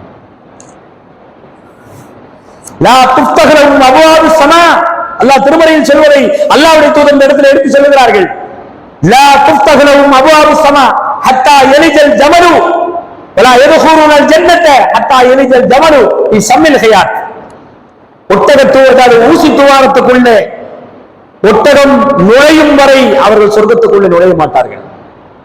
நடக்காத காரியம். ஊசியா இருக்கிற நிலையில், ஒட்டகமாய் இருக்கிற நிலையில நுழைக்கவே இயலாது. ஊசி துவாரம் ஒட்டகத்தை விட பெரிதாக ஆக்கப்பட்டு ஒட்டகத்தை சிறிதாக ஆக்கப்பட்டால் நுழைந்து விடும். ஆனால் ஊசி துவாரமாக இருக்கிற நிலையில் ஒட்டகமாக இருக்கிற நுழையுமா? நுழையாது. அது நுழையும் வரை அவர்கள் சொர்க்கத்துக்குள்ளே நுழைய முடியாது என்று அல்லாஹ் சொல்லி இருக்கிறான். இவனுக்கு அளவு கிடையாது. போச்சா? இங்கேயே கேவலம், துனியாவிலையும் கேவலம். நாத்தம் பிடிச்ச அந்த மலக்கள் பூரா கருப்பா இருப்பாங்க. சூழல் உது முகங்கள் எல்லாம் ரொம்ப கட்ட கருப்பா இருக்கு, பார்த்தாலே பயமா இருக்கும். நாத்தம் வேற, அந்த கோணிப்பை வேற. உலகத்திலே மோசமான கோணிப்பையில, நாத்தம் முடிச்ச கோணிப்பையில போட்டு தூக்கிட்டு போயிருக்கிறாங்க. மலக்கெல்லாம் சபிக்கிறாங்க, யாரா இது எல்லாம் கடந்து போகிற பாதையில. பிறகு வானத்துல அங்க ஸ்டாப் பண்ணியாச்சா?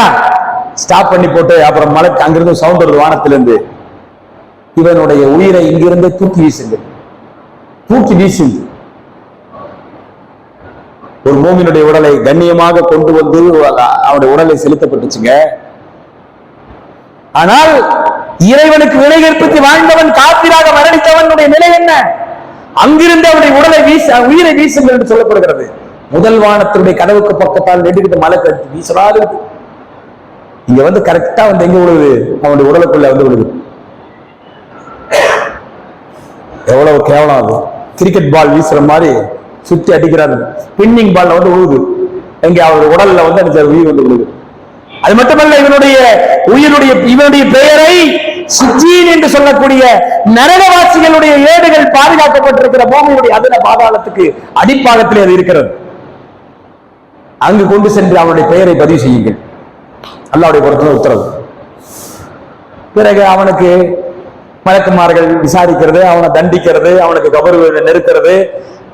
அங்க அலங்கோலமான கோலம் கொண்டிருக்கிற ஒரு மனிதர் பக்கத்துல உட்கார வைக்கப்பட்டு அவன் பார்த்தாலே பயமா இருக்கு. யாரு? அவன் செஞ்ச அமல், கெட்ட காரியம், அவனுடைய குஃபுர், அவனுடைய ஷிர்க், அவன் செய்த உதவித்தனங்கள் அத்தனையும் ஒரு அலங்கோலமான தோற்றம் கொடுக்கப்பட்டு அவன் பக்கத்திலே வைக்கப்படுகிறது. கனவு நாம் படுத்துட்டு இருப்போம். சில நேரங்கள்ல கெட்ட கனவை கண்டு எழுந்திருக்கும் போது உடம்பெல்லாம் நெஞ்செல்லாம் படபடக்கும், வேதனையா இருக்கும். உண்மையே நான் சில கஷ்டங்கள் அனுபவிச்சிருந்தா எந்திரிச்சிருப்போம், ஒண்ணுமே அனுபவிக்கல, ஆனா வலியோட உட்காந்துருப்போம். ஏதோ ஒரு வேதனை, ஒரு படபடப்போட. கனவுக்குள்ள கூட நமக்கு அந்த வேதனை வருதா இல்லையா? இல்ல ஒரு சந்தோஷத்தை அனுபவிச்சு அப்படியே மாப்பிள்ளை எழுந்து உட்கார்ற நாட்கள்லாம் உண்டு. இதெல்லாம் டைரக்டா கிடைக்காதரா டே, இதெல்லாம் கிடைச்சா கனவுல தான் கிடைக்கும்னு சொல்லி சந்தோஷமா உட்காந்துருப்பார் காலைல எழுந்திரிச்சு.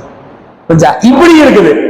கனவுக்குள்ளேயே சில இன்பங்களை அனுபவிக்கிறான், கனவுக்குள்ளே சில துன்பங்களை அனுபவிக்கிறான் என்று சொன்னால் ஏன் ஆன்மாவுக்கு இந்த கஷ்டங்கள் ஏற்படாது, இந்த இன்பங்கள் ஏற்படாது? அந்த உயிர் தானே கனவுக்குள்ள அனுபவித்தது, கனவுகளை கண்டு சந்தோஷப்பட்டுச்சு. அந்த உயிர் தானே வந்து கனவுல சில கஷ்டங்களை பார்த்து துன்பம் மனவழியோடு எழுந்து உட்கார்ந்தது. அதே ஆன்மாவுக்கு தான் அங்கே வேதனை. ஏன்? உடல் அழிந்து விடும். ஆனால் வேதனை உடல் இருந்தால் என்ன வலி ஏற்படுமோ, நெருக்கினால் என்ன வலி ஏற்படுமோ, விழா ஒன்றோடு ஒன்று கோர்த்து கொண்டால் என்ன வேதனை ஏற்படுமோ, பாம்பு கொத்தினால் என்ன வேதனை ஏற்படுமோ, அந்த வேதனையும் வலியும் அந்த ஆன்மாவுக்கு கொடுக்கப்படுகிறது. உடல் அழியும், ஆனால் ஆன்மா அழியாது. இதுதான் நடைபெற போகிறது. இப்படியே எல்லோரும் ஒவ்வொரு நாள் வச்சுட்டே போவாங்க. கொஞ்சம் பேர் விட்டு பூமியில மேல இருப்பாங்க, கொஞ்சம் பேர் அவர்களுக்குத்தான் உலகை யுக முடிவு நாள் ஏற்படுகிறது. இவெல்லாம் கபருக்குள்ள இருப்பான், மூமினாக காபிராக அவங்களுடைய சகல வசதியோடு அல்லது சகல துன்பத்தோடு கபருக்குள்ள இருந்துட்டு இருக்கிற நிலையில அங்கே பூமிக்கு அந்த 10 அடையாளங்கள் ஏற்படுத்தப்படுகிறது. என்ன 10 அடையாளம்? தஜ்ஜால் வருவது, ஈசா நபி வருவது, ஏஜூஜ் மாஜூஜ் கூட்டம் வருவது, கிழக்கில் ஒரு நிலநடுக்கம், மேற்கில் ஒரு நிலநடுக்கம், அரேபிய தீபகற்பத்தில் ஒரு நிலநடுக்கம் ஏற்படுவது, உலகம் முழுவதும் வியாபித்துக் கொள்ளக்கூடிய அந்த புகை மூட்டம் ஏற்படுவது, எல்லாம் நடக்கும். இந்த 10 அடையாளங்கள் நடக்கும். இது நடந்து முடிந்து சூரியன் மேற்கிலிருந்து உதயமாகும் ஒரு நாள் அது நடக்கும். பிறகு யமன் கடைசியா யமன் நாட்டிலிருந்து ஒரு நெருப்பு தோன்றும். அந்த நெருப்பு மக்களை விரட்டி கொண்டு வந்து எங்கே அவர்கள் எல்லோரும் புதைக்கப்பட வேண்டும், பிறகு எழுப்பப்பட வேண்டுமோ அந்த இடத்துக்கு கொண்டு நிப்பாட்டும். உலக முடிவு, யுக முடிவு நாளில் மனிதர்கள் எழுப்பப்படுகிற நாள், எங்கே இருந்து எழுப்பப்பட வேண்டும் அல்லாஹ் நெருப்பு நினைப்பானோ அந்த இடத்துக்கு மக்கள் பூரா யமன் நாட்டிலிருந்து உண்டாகக்கூடிய நெருப்பு கொண்டு வந்து நிறுத்தும். பிறகு நபிகள் நாயகம் ஸல்லல்லாஹு அலைஹி வஸல்லம் சொல்வார்கள், என்னால் நிம்மதியாக இருக்க முடியவில்லை. உலகத்தை அழிப்பதற்காக வேண்டி சூர் என்று சொல்லக்கூடிய குழலை ஊறக்கூடிய மலக்கு தன்னுடைய வாயை அந்த குழலிலே வைத்துக் கொண்டு காத்திருக்கிறார், தன்னுடைய நெற்றியை தாழ்த்தி இருக்கிறார், தன் காதை கூர்மையாக ஆக்கி இருக்கிறார். எப்போது மத்தாய் ஊமர், எப்போது கட்டளையிட போகிறது என்று சொல்லி காத்திருக்கிறார். ஊது என்று அல்லாஹ் கட்டளையிடுவான், அவர் ஊதுவார். பூமியின் பரப்பில் இருக்கிற அத்தனை பேரும் மூர்ச்சையாவார்கள், மயக்கமடைவார்கள், பிறகு மரணித்து போவார். அத்தனை பேர் மௌத், பூமியில மேல இருக்கிற அத்தனை பேர் மௌத்து. ஏற்கனவே ரிசர்வ்ல வேற நிறைய பேர் உட்காந்துருக்கான் பூமிக்குள்ள, மேல வேற கொஞ்சம் பேர் மௌத்தா போய் கிடக்கிறான். எல்லாம் அழிக்கப்பட்டாயிடுச்சு. பிறகு பூமி பந்தாடப்படும். அல் காரியா துமல் காரியா وما أدراك ما القارية يوم يكون الناس كالفراش المبثوث وتكون الجبال كالعهن المنفوش فأما من ثقلت موازينه فهو في عيشة راضية وأما من خفت موازينه فأمه هاوية وما أدراك ما هي نار حامية. பூமி பஞ்சு பஞ்சாக பறக்கும், மலைகள் பஞ்சு பஞ்சாக பறக்கும், மனிதர்கள் எல்லாம் சிதறடிக்கப்படுவார்கள், எல்லாம் நடக்கும். உலக அழிவினால் ஏற்பட அத்தனையும் சம்பவிக்கும். அதெல்லாம் அழிக்கக்கூடிய நிலையில ஏற்பட்டு மொத்த டோட்டல் அழிச்சாச்சு. அழிச்சு இப்போ மறுபடியும் ஒரு சூரிய போருக்கு எல்லாம் கட்டளையிடுவான். எல்லாம் அழிஞ்சாச்சு. இல்லாமன் ஷா அல்லாஹ், அல்லாஹ் நாடியவர்களை தவிர மற்றவர்கள் மொத்தா போயிருப்பாங்க. அல்லாஹ் நாடியவர்கள் யார் தெரியாது, அல்லாஹ் சொல்லல, அல்லாஹ்வுடைய தூதர் சொல்லல. ஒண்ணு அந்த ஊதலுக்காண்டி வைக்க வச்சிருக்காங்க, அவரா இருக்கலாம், ஜிப்ரீலா இருக்கலாம், மீகாயிலா இருக்கலாம், அது அரிசை சுமந்து இருக்கிற மலக்கா இருக்கலாம். அல்லாஹ் நாடியவர்கள் யார் என்று தெரியாது நமக்கு. அல்லாஹ் நாடியவர்கள் மொத்தம் எல்லாருமே குல்லு மன் அலைஹா ஃபான் வயபகா வஜ்ஹு ரப்பிக துல் ஜலாலி வல் இக்ராம், அல்லாஹ்வை தவிர வேறு எல்லாருமே அழிவார்கள். பிறகு மறுபடியும் அந்த மலக்கு, கொம்பு ஊடக்கூடிய குழல் ஊடக்கூடிய அந்த மலக்கு, அதுக்கு அரபில சூர் என்று சொல்வார்கள், எக்காலம் என்று சொல்வார்கள். எக்காலம் ஊதக்கூடிய அந்த மலக்கு மறுபடியும் சூர் ஊதுவார். அல்லாஹ்வின் தூதர் அந்த ரெண்டு சூர் ஊதலுக்கு இடைவெளி 40 என்று சொல்லி நிறுத்திட்டாங்க. அது 40 ஆண்டுகளா, 40 மாதங்களா, 40 நாட்களா, அது தெரியாதுங்கிறார் அறிவிப்பாளர் அபூ ஹுரைரா. தெரியல. ஆக 40 ஆண்டாக இருக்கலாம். சரி, அப்படியே வச்சுக்கோ, உதாரணத்துக்கு கற்பனைக்கு. பிறகு 40 ஆண்டுகளுக்கு பிறகு மறுபடியும் அந்த மலக்கு மறுபடியும் சூர் ஊதுகிறார். நிலத்திலிருந்து, காய்ந்த நிலத்தில் மழை பொழிகிற போது எப்படி விதைப்பயிர் முளைத்து பசுமையாக இருந்திருக்குமோ, சேற்று கரையோரத்தில் ஒரு விதை உள்ளே புரிந்து இருக்கும், தண்ணீர் பட்ட உடனே அது எப்படி முளைத்து நிற்கிறதோ அதுபோல மனிதர்கள் எல்லாம் எழுந்திருப்பார்கள். அந்த காட்சி அற்புதமாக இருக்கும். எல்லாரும் எழுந்திருப்பார்கள். ஆண் பெண் ஆதம் அலைஹிஸ்ஸலாம் காலத்திலிருந்து கடைசியாக பிறக்கக்கூடிய குழந்தை வரைக்கும் இருக்கிற அத்தனை பேரும் பிறந்திருந்தார்கள். பிறகு எல்லோருமே எழுந்து நிற்பார்கள். இந்த காட்சி கண்கொள்ளா காட்சி. யாரும் உடை உடுத்திருக்க மாட்டார்கள். ஆண் என்கிற பெண் என்கிற அந்த பாலினம் மறைக்கப்படாமல் இருக்கும். நிர்வாண கோலத்தில் இருப்பார்கள். கத்ரா கூட செய்யப்பட்டிருக்காது அவனுக்கு. அவன் எழுந்திருக்கு நிப்பாட்டி வைக்கப்பட்டிருப்பான். எல்லோருமே ஆச்சரியத்தோடும் வியப்போடு ஒத்துழைப்பு கியாமும் எங்கரும் அல்லாஹ் சொல்லுகிறான். அப்படி இப்படி பாப்பானுங்க எல்லாம், என்னடா நடக்குது இங்க, இத்தனை நாளை போட்டு படுக்க போட்டு அப்படி நடந்து போச்சு கபருக்குள்ள. இப்ப இங்க ஆனா அப்ப என்ன செய்யுது, தூங்கி எந்திரிச்சு வந்த மாதிரி தான் வந்திருப்பானா. காலு மம்பாகனா மின் மர்கதினா ஹாதா மா வாதர் ரஹ்மான் வ சதகல் முர்சலூன். சூரத் யாசீன் அல்லாஹ் சொல்லி காட்டுறான். யாரா எங்களை தூக்கத்திலிருந்து எழுப்பணும்னு கேட்பானோ. இத்தனை நாள் இவ்வளவு நாள் தூங்கி இருக்கிறான். கேட்பான் எப்படி, மம்பாகனா மின் மர்கதினா, எங்கள் உறங்குமிடங்களில் இருந்து எங்களை எழுப்பியவன் யார்? அப்ப சொல்லப்படும், இதுதான்டா மா வாதர் ரஹ்மானும் அளவற்ற அருளாலும் வாக்களித்த நாள். முர்சலீன்கள் ரசூல்மார்கள் உண்மைப்படுத்திய நாள் இதுதான் என்று அவனுக்கு பதில் சொல்லப்படும். ஐயோ, அந்த நாளா இது, எழுப்பி நிப்பாட்டி வைக்கப்பட்டிருக்கிறோம் எல்லோரும். நீண்ட நெடிய நாள் விசாரணைக்காக நிப்பாட்டி வைக்கப்படுகிறோம். பிறகு நம்மை விசாரிக்கப்படுகிறது. விசாரணை முடிந்த பிறகு அல்லாஹ் ரப்பல் ஆலமீன் நம்முடைய ஏட்டை நம்முடைய கையிலே கொடுக்கிறான். ஒவ்வொருத்தருக்கும் ஒரு ஏடு, ஒரு புஸ்தகம். என்னடா புஸ்தகம் புதுசா பாக்குறான். டேய், என்ன புஸ்தகம் இது? நீ செஞ்ச அமல் எழுதப்பட்ட புஸ்தகம் இது. நான் புடிச்சுக்கோ. அப்ப ரெண்டு கை, அந்த கை ஒரு வலது கை கொண்டா, வலது கையில வச்சாச்சு. ஒருத்தர் வாங்குறாரு, இன்னொருத்தர் பிடிக்கிறார். எல்லாம் அந்த கையோடு இடது கைக்கு இடது கையில கொடுத்தாச்சு. இன்னொருத்தர் கையை பிடிச்சி மடக்கி இந்த பக்கம் வச்சு இங்க கொண்டு மழை கொடுக்குறாரு புஸ்தகத்தை. இந்த வலது கையில கொடுத்தவர் புரிஞ்சுக்கோ. அம்மாமன் ஊத்திய கிதாபகம் யமீனிஹி ஃபஸௌஃப யுஹாஸபு ஹிஸாபன் யஸீரா. யாருடைய வலக்கரத்தில் அவருடைய வினையேடு கொடுக்கப்படுகிறதோ புரிந்து கொள்ளுங்கள், அவர் சுலபமாக விசாரிக்கப்பட இருக்கிறார். லேசா கேள்வி கேட்க போறாருன்னு அர்த்தம். அம்மாமன் ஊத்திய கிதாபகம் பிஷிமாலிஹி ஃபஸௌஃப யதுஉ சுபூரா வஸயஸ்ரவு ஸரீரா. யாருடைய இடது கையிலே அவருடைய வினையேடு கொடுக்கப்படுகிறதோ அவன் 1000 நாசங்களை அழைப்பான். நாசமா போச்சு, எனக்கு கேடு வராதா, எனக்கு நாசம் வராதா என்று 1000 நாசங்களை அழைப்பான். ஆனால் நரகத்துக்குள்ளே நுழைவான். பின்னாடி கொடுக்கப்பட்ட இடது கையில கொடுக்கப்பட்ட அடையாளம், அந்த ப்ராசஸிங் நடக்கும். படிச்சு பாடுறா, வாங்க இக்ரவு கிதாபியா, உன்ற ஏட்டை நீயே படி.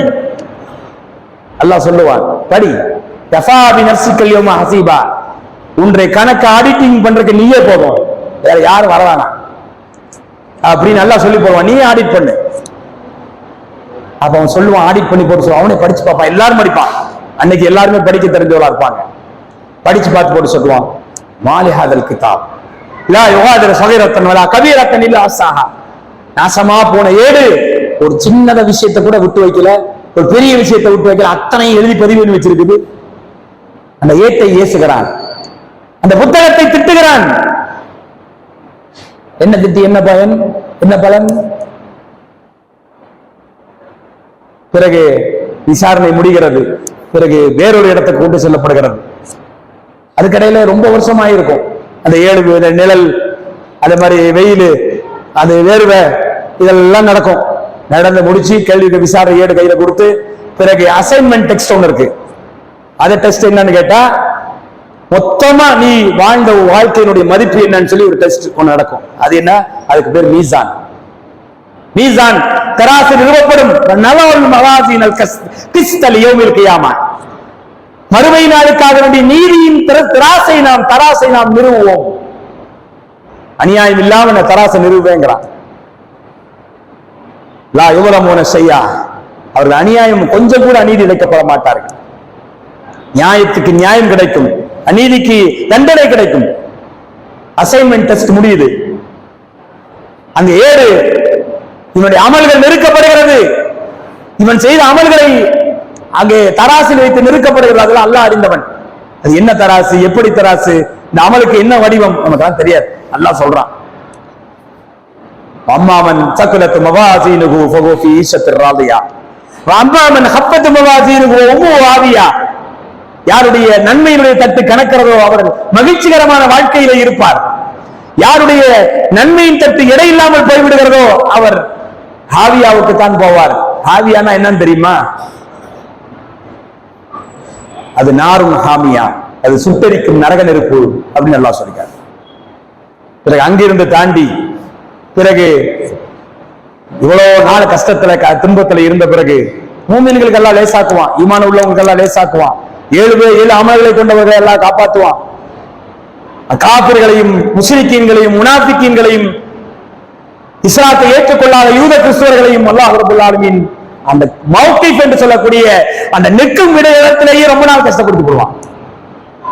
பிறகு அல்லாஹ் ரப்பல் ஆலமீன் மூமின்களுக்கு மட்டும் ஹவுதுல் கௌதர் என்று சொல்லக்கூடிய நபிகள் நாயகத்தினுடைய கஸ்டடியில் இருக்கக்கூடிய அதிகாரத்தில் இருக்கக்கூடிய அந்த குளத்துக்கு, தடாகத்துக்கு, நீர் தடாகத்துக்கு அழைத்து செல்லப்படுவோம். அங்கு நீர் புகட்டப்படுவோம். அதுல விதேத்துவாசிகள் மட்டும் அந்த நீர் தடுக்கப்படுவார்கள். அதில் முடிஞ்ச பிறகு சொர்க்கவாசிகள் நரகவாசிகள் அனைவரையும் காபிர்களை தவிர மற்ற சொர்க்க ஈமான் உள்ள மனிதர்கள் எல்லோரும் சொர்க்க அந்த நரகத்தின் மீது அமைக்கப்பட்டிருந்த பாலத்திலே ஏற்றப்படுவார்கள்.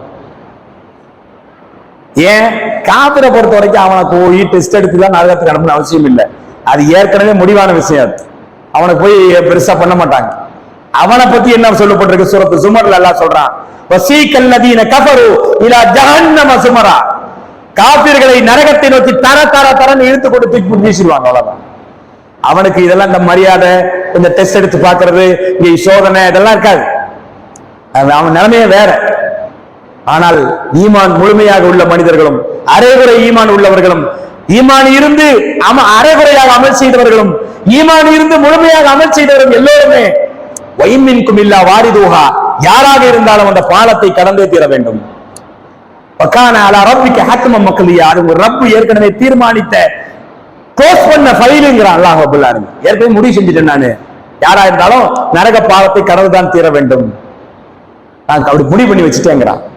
யாராக இருந்தால் நரகத்தின் அந்த பாலத்தின் மீது, நரகத்தின் மீது அமைக்கப்பட்டிருக்கிற பாலம், அந்த பாலத்தின் மீது நாம் ஏறி நின்ற உடனே ஹைப்பர்சோனிக் ராக்கெட் மாதிரி என்ன சில பேர் உடனே ஒரு நடியில் அந்த பக்கம் போயிடுவான்.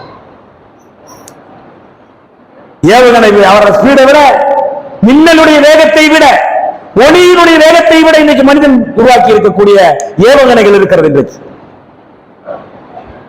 புரிஞ்சுங்களா? அந்த வேகத்துல அந்த பக்கம் போயிடுவான், நின்றோடனே போயிடுவான். இன்னும் சில பேர் என்ன செய்வான், அதை விட ஸ்பீட் குறைவா. புரிஞ்சுங்களா? ஒரு குதிரையினுடைய வேகத்துல, ஒரு ஒட்டகத்துடைய வேகத்துல, ஒரு காற்றினுடைய வேகத்துல, ஒரு ஓடி செல்லக்கூடிய மனிதனுடைய வேகத்துல, கவர்ந்து செல்லக்கூடிய மனிதனுடைய வேகத்துல, இப்படி பலவிதமா அவனுடைய அமலுக்கு ஏற்ப அவன் அந்த பாலத்தை கடக்கிறான். யாரெல்லாம் கொஞ்ச நாளைக்கு துவைச்சு காய போடணும் எல்லாம் நினைக்கிறானோ அவன் பூரா இருக்கக்கூடிய கொக்கிகள்ல மாட்டிக்கிடுவான். மாட்டி உள்ள நரகத்துல வந்துடுவான். கொக்கி இருக்கும் அங்க. அது எப்படி இருக்கும்? மீசல சவுக்கி சாதான், சாதான் முள்ளினுடைய முள்ளு மாதிரி அது இருக்கும். ஒரு உருண்டையில வாழ்ல சுற்றியும் முள்ளு இருந்தா எப்படி இருக்கும்? நெருஞ்சி முள்ளு பார்த்திருக்கீங்களா? இல்ல ஊமத்தாக்காய் இருக்கலவா, அது நம்ம ஊருக்கு அது பொருந்தும். ஆனா அரபு நாட்டுக்கு பொறுத்த வரைக்கும் சாதான் என்று சொல்லக்கூடிய ஒரு ஆடு மேய்க்கக்கூடியவர்கள் பார்க்கக்கூடிய ஒரு முள் இருக்கிறது. சுற்றியும் முள்ளா இருக்கும் உருண்டைக்குள்ள. உருண்டை, அந்த உருண்டைக்கு மேல முள்ளு. அந்த மாதிரி சில கொக்கிகள் அந்த பாலத்தின் மீது அமைக்கப்பட்டிருக்கும். அதுல மாட்டிக்கொள்வார்கள். சிலர் அதுல உழுவாங்க, சிலர் தத்தி தத்தி உள்ள தவறி உழுவாங்க. சிலர் அந்த அமல்களுக்கு ஏற்ப சொல்ற நரகத்தை கடப்பார்கள். தாண்டியாச்சு. இப்ப சொர்க்கத்துக்கு போறவங்க எல்லாம் சொர்க்கத்துக்கு போகணும். பார்த்தா இன்னொரு பாலம், அதையும் கடந்தார்கள். கந்தரத்தும் பைனல் ஜஹன்னம் பைனல் ஜன்னத்தி வ ஜஹன்னம். சொர்க்கத்துக்கும் நரகத்துக்கு இடையே இன்னொரு பாலம் இருக்கிறது. அந்த பாலத்தையும் கடக்கணும். சொர்க்கத்துக்கு போறாங்க. அது எல்லாம் சொர்க்கவாசிகள் தான் இருப்பாங்க. மொத்தம் நரகவாசிகள் நரகத்தில் விழுந்திருப்பான் நேரம். யார் மட்டும்தான் பாக்கி? சொர்க்கவாசிகள் மட்டும் கொஞ்சம் பேர் அடிச்சுவாங்க. சொர்க்கத்துக்கு போறவங்க போறாங்க. போகும்போது அந்த நரகத்துக்கு அந்த பாலம், சொர்க்கத்துக்கும் நரகத்துக்கும் சொர்க்கத்துக்கும் ஒரு பாலம் இருக்கிறோம். கந்தரா என்று பெயர். கந்தரா அரபியில பாலம். அது எதுக்கு அந்த பாலம் தெரியுமா? இந்த பூமியில சின்ன சின்ன அந்த குடுக்கல் வாங்கலாம் கொஞ்சம் இருக்கும். இந்த 500 வாங்கினது, இந்த 5000 வாங்கினது, ஒரு 5 லட்சம் வாங்கினது, ஒரு 5 கோடி வாங்கினது, இப்படி எல்லாம் ஏமாத்தி சுத்தி இருப்பாங்க 2 பேர். ஆனா சொர்க்கவாசி அவருக்கு அஜி செஞ்சிருப்பாரு, உம்பரா செஞ்சிருப்பாரு, தான தர்மம் பண்ணிருப்பாரு. ஆனா 500 அடிச்சிருப்பாரு, 1000 அடிச்சிருப்பாரு, 5 லட்சம் அடிச்சிருப்பாரு. இவன் அவனை திட்டி இருப்பான், இவன் அவனை உதைச்சிருப்பான். இங்க அடி வாங்கிட்டு பேசாம அல்லாஹ் பாத்துக்கிறான்னு போயிருப்பான். அவன் அல்லாஹ் பாத்துக்கிறது எப்ப தெரியுமா? அந்த பாலத்துல பாத்துக்குவான். மிச்சம் மீதி குடுக்கல் வாங்கல் இருக்கா இல்லையா? அரைஞ்சியா இவாங்க, நீ வா உடா, சப்புன்னு ஒண்ணு விடுவாங்க. அடியா அடி, ஏச்சா ஏச்சு. ஏன் தெரியுமா? சொர்க்கத்துல போய் 2 பேர் பார்க்கும்போது, நீ எல்லாம் சொர்க்கத்துக்கு வந்திருக்கிற, 5000 எங்கடா, 5 லட்சம் எங்கடான்னு கேட்டுவானா இல்லையா? அங்க ஏதாவது சட்டைக்கிட்டே முடிச்சுட்டானா என்ன செய்யறது? எல்லாத்தையும் முடிச்சுட்டு இங்க பரிசுத்தமான நிலையில் சொர்க்கத்துக்கு போகணும். பொறாமை இல்லாமல், பூசல் இல்லாமல், ஒரே உள்ளம். இந்த உள்ளம் தான் அந்த உள்ளம், அந்த உள்ளம் தான் இந்த உள்ளம். பறவையினுடைய உள்ளத்தை போன்று மென்மையான உள்ளம் கொண்டவர்களாக, காழ்ப்புணர்வு இல்லாதவர்களாக, பொறாமை இல்லாதவர்களாக, சகோதரர்களாக, சலாம் என்கிற சொல்லை தவிர வேறு எந்த சொல்லையும் சொல்லாதவர்களாக. பழைய கணக்கெல்லாம் அங்க பேச மாட்டாங்க. அந்த மாதிரி நெருக்கத்தோடு இருப்பதற்காக வேண்டி, அன்போடு இருப்பதற்காக வேண்டி, நேருக்கு நேர் சொகுசு இருக்கைகளிலே சந்தோஷமாக சகோதரராக அமர்ந்திருப்பதற்காக இந்த சின்ன சின்ன பிரச்சனைகள் எல்லாம் முடிக்கப்படுவதற்காக ஏற்படுத்தக்கூடிய ஒரு வாய்ப்பு தான் அந்த கந்தரா என்று சொல்லக்கூடிய பாலம். எல்லாத்தையும் அங்கேயே முடிச்சிருவான், எல்லாம் முடிஞ்சிடும். ஒன்னு ரெண்டு பாக்கி இருந்தா கூட இங்கேயே துணியால முடிச்சிருந்தா அது பிரச்சனையே இருக்காது. துணியால முடிக்காம இருந்தான்னு சொன்னா அங்க முடிப்பான்ல. ஏன் ஏற்கனவே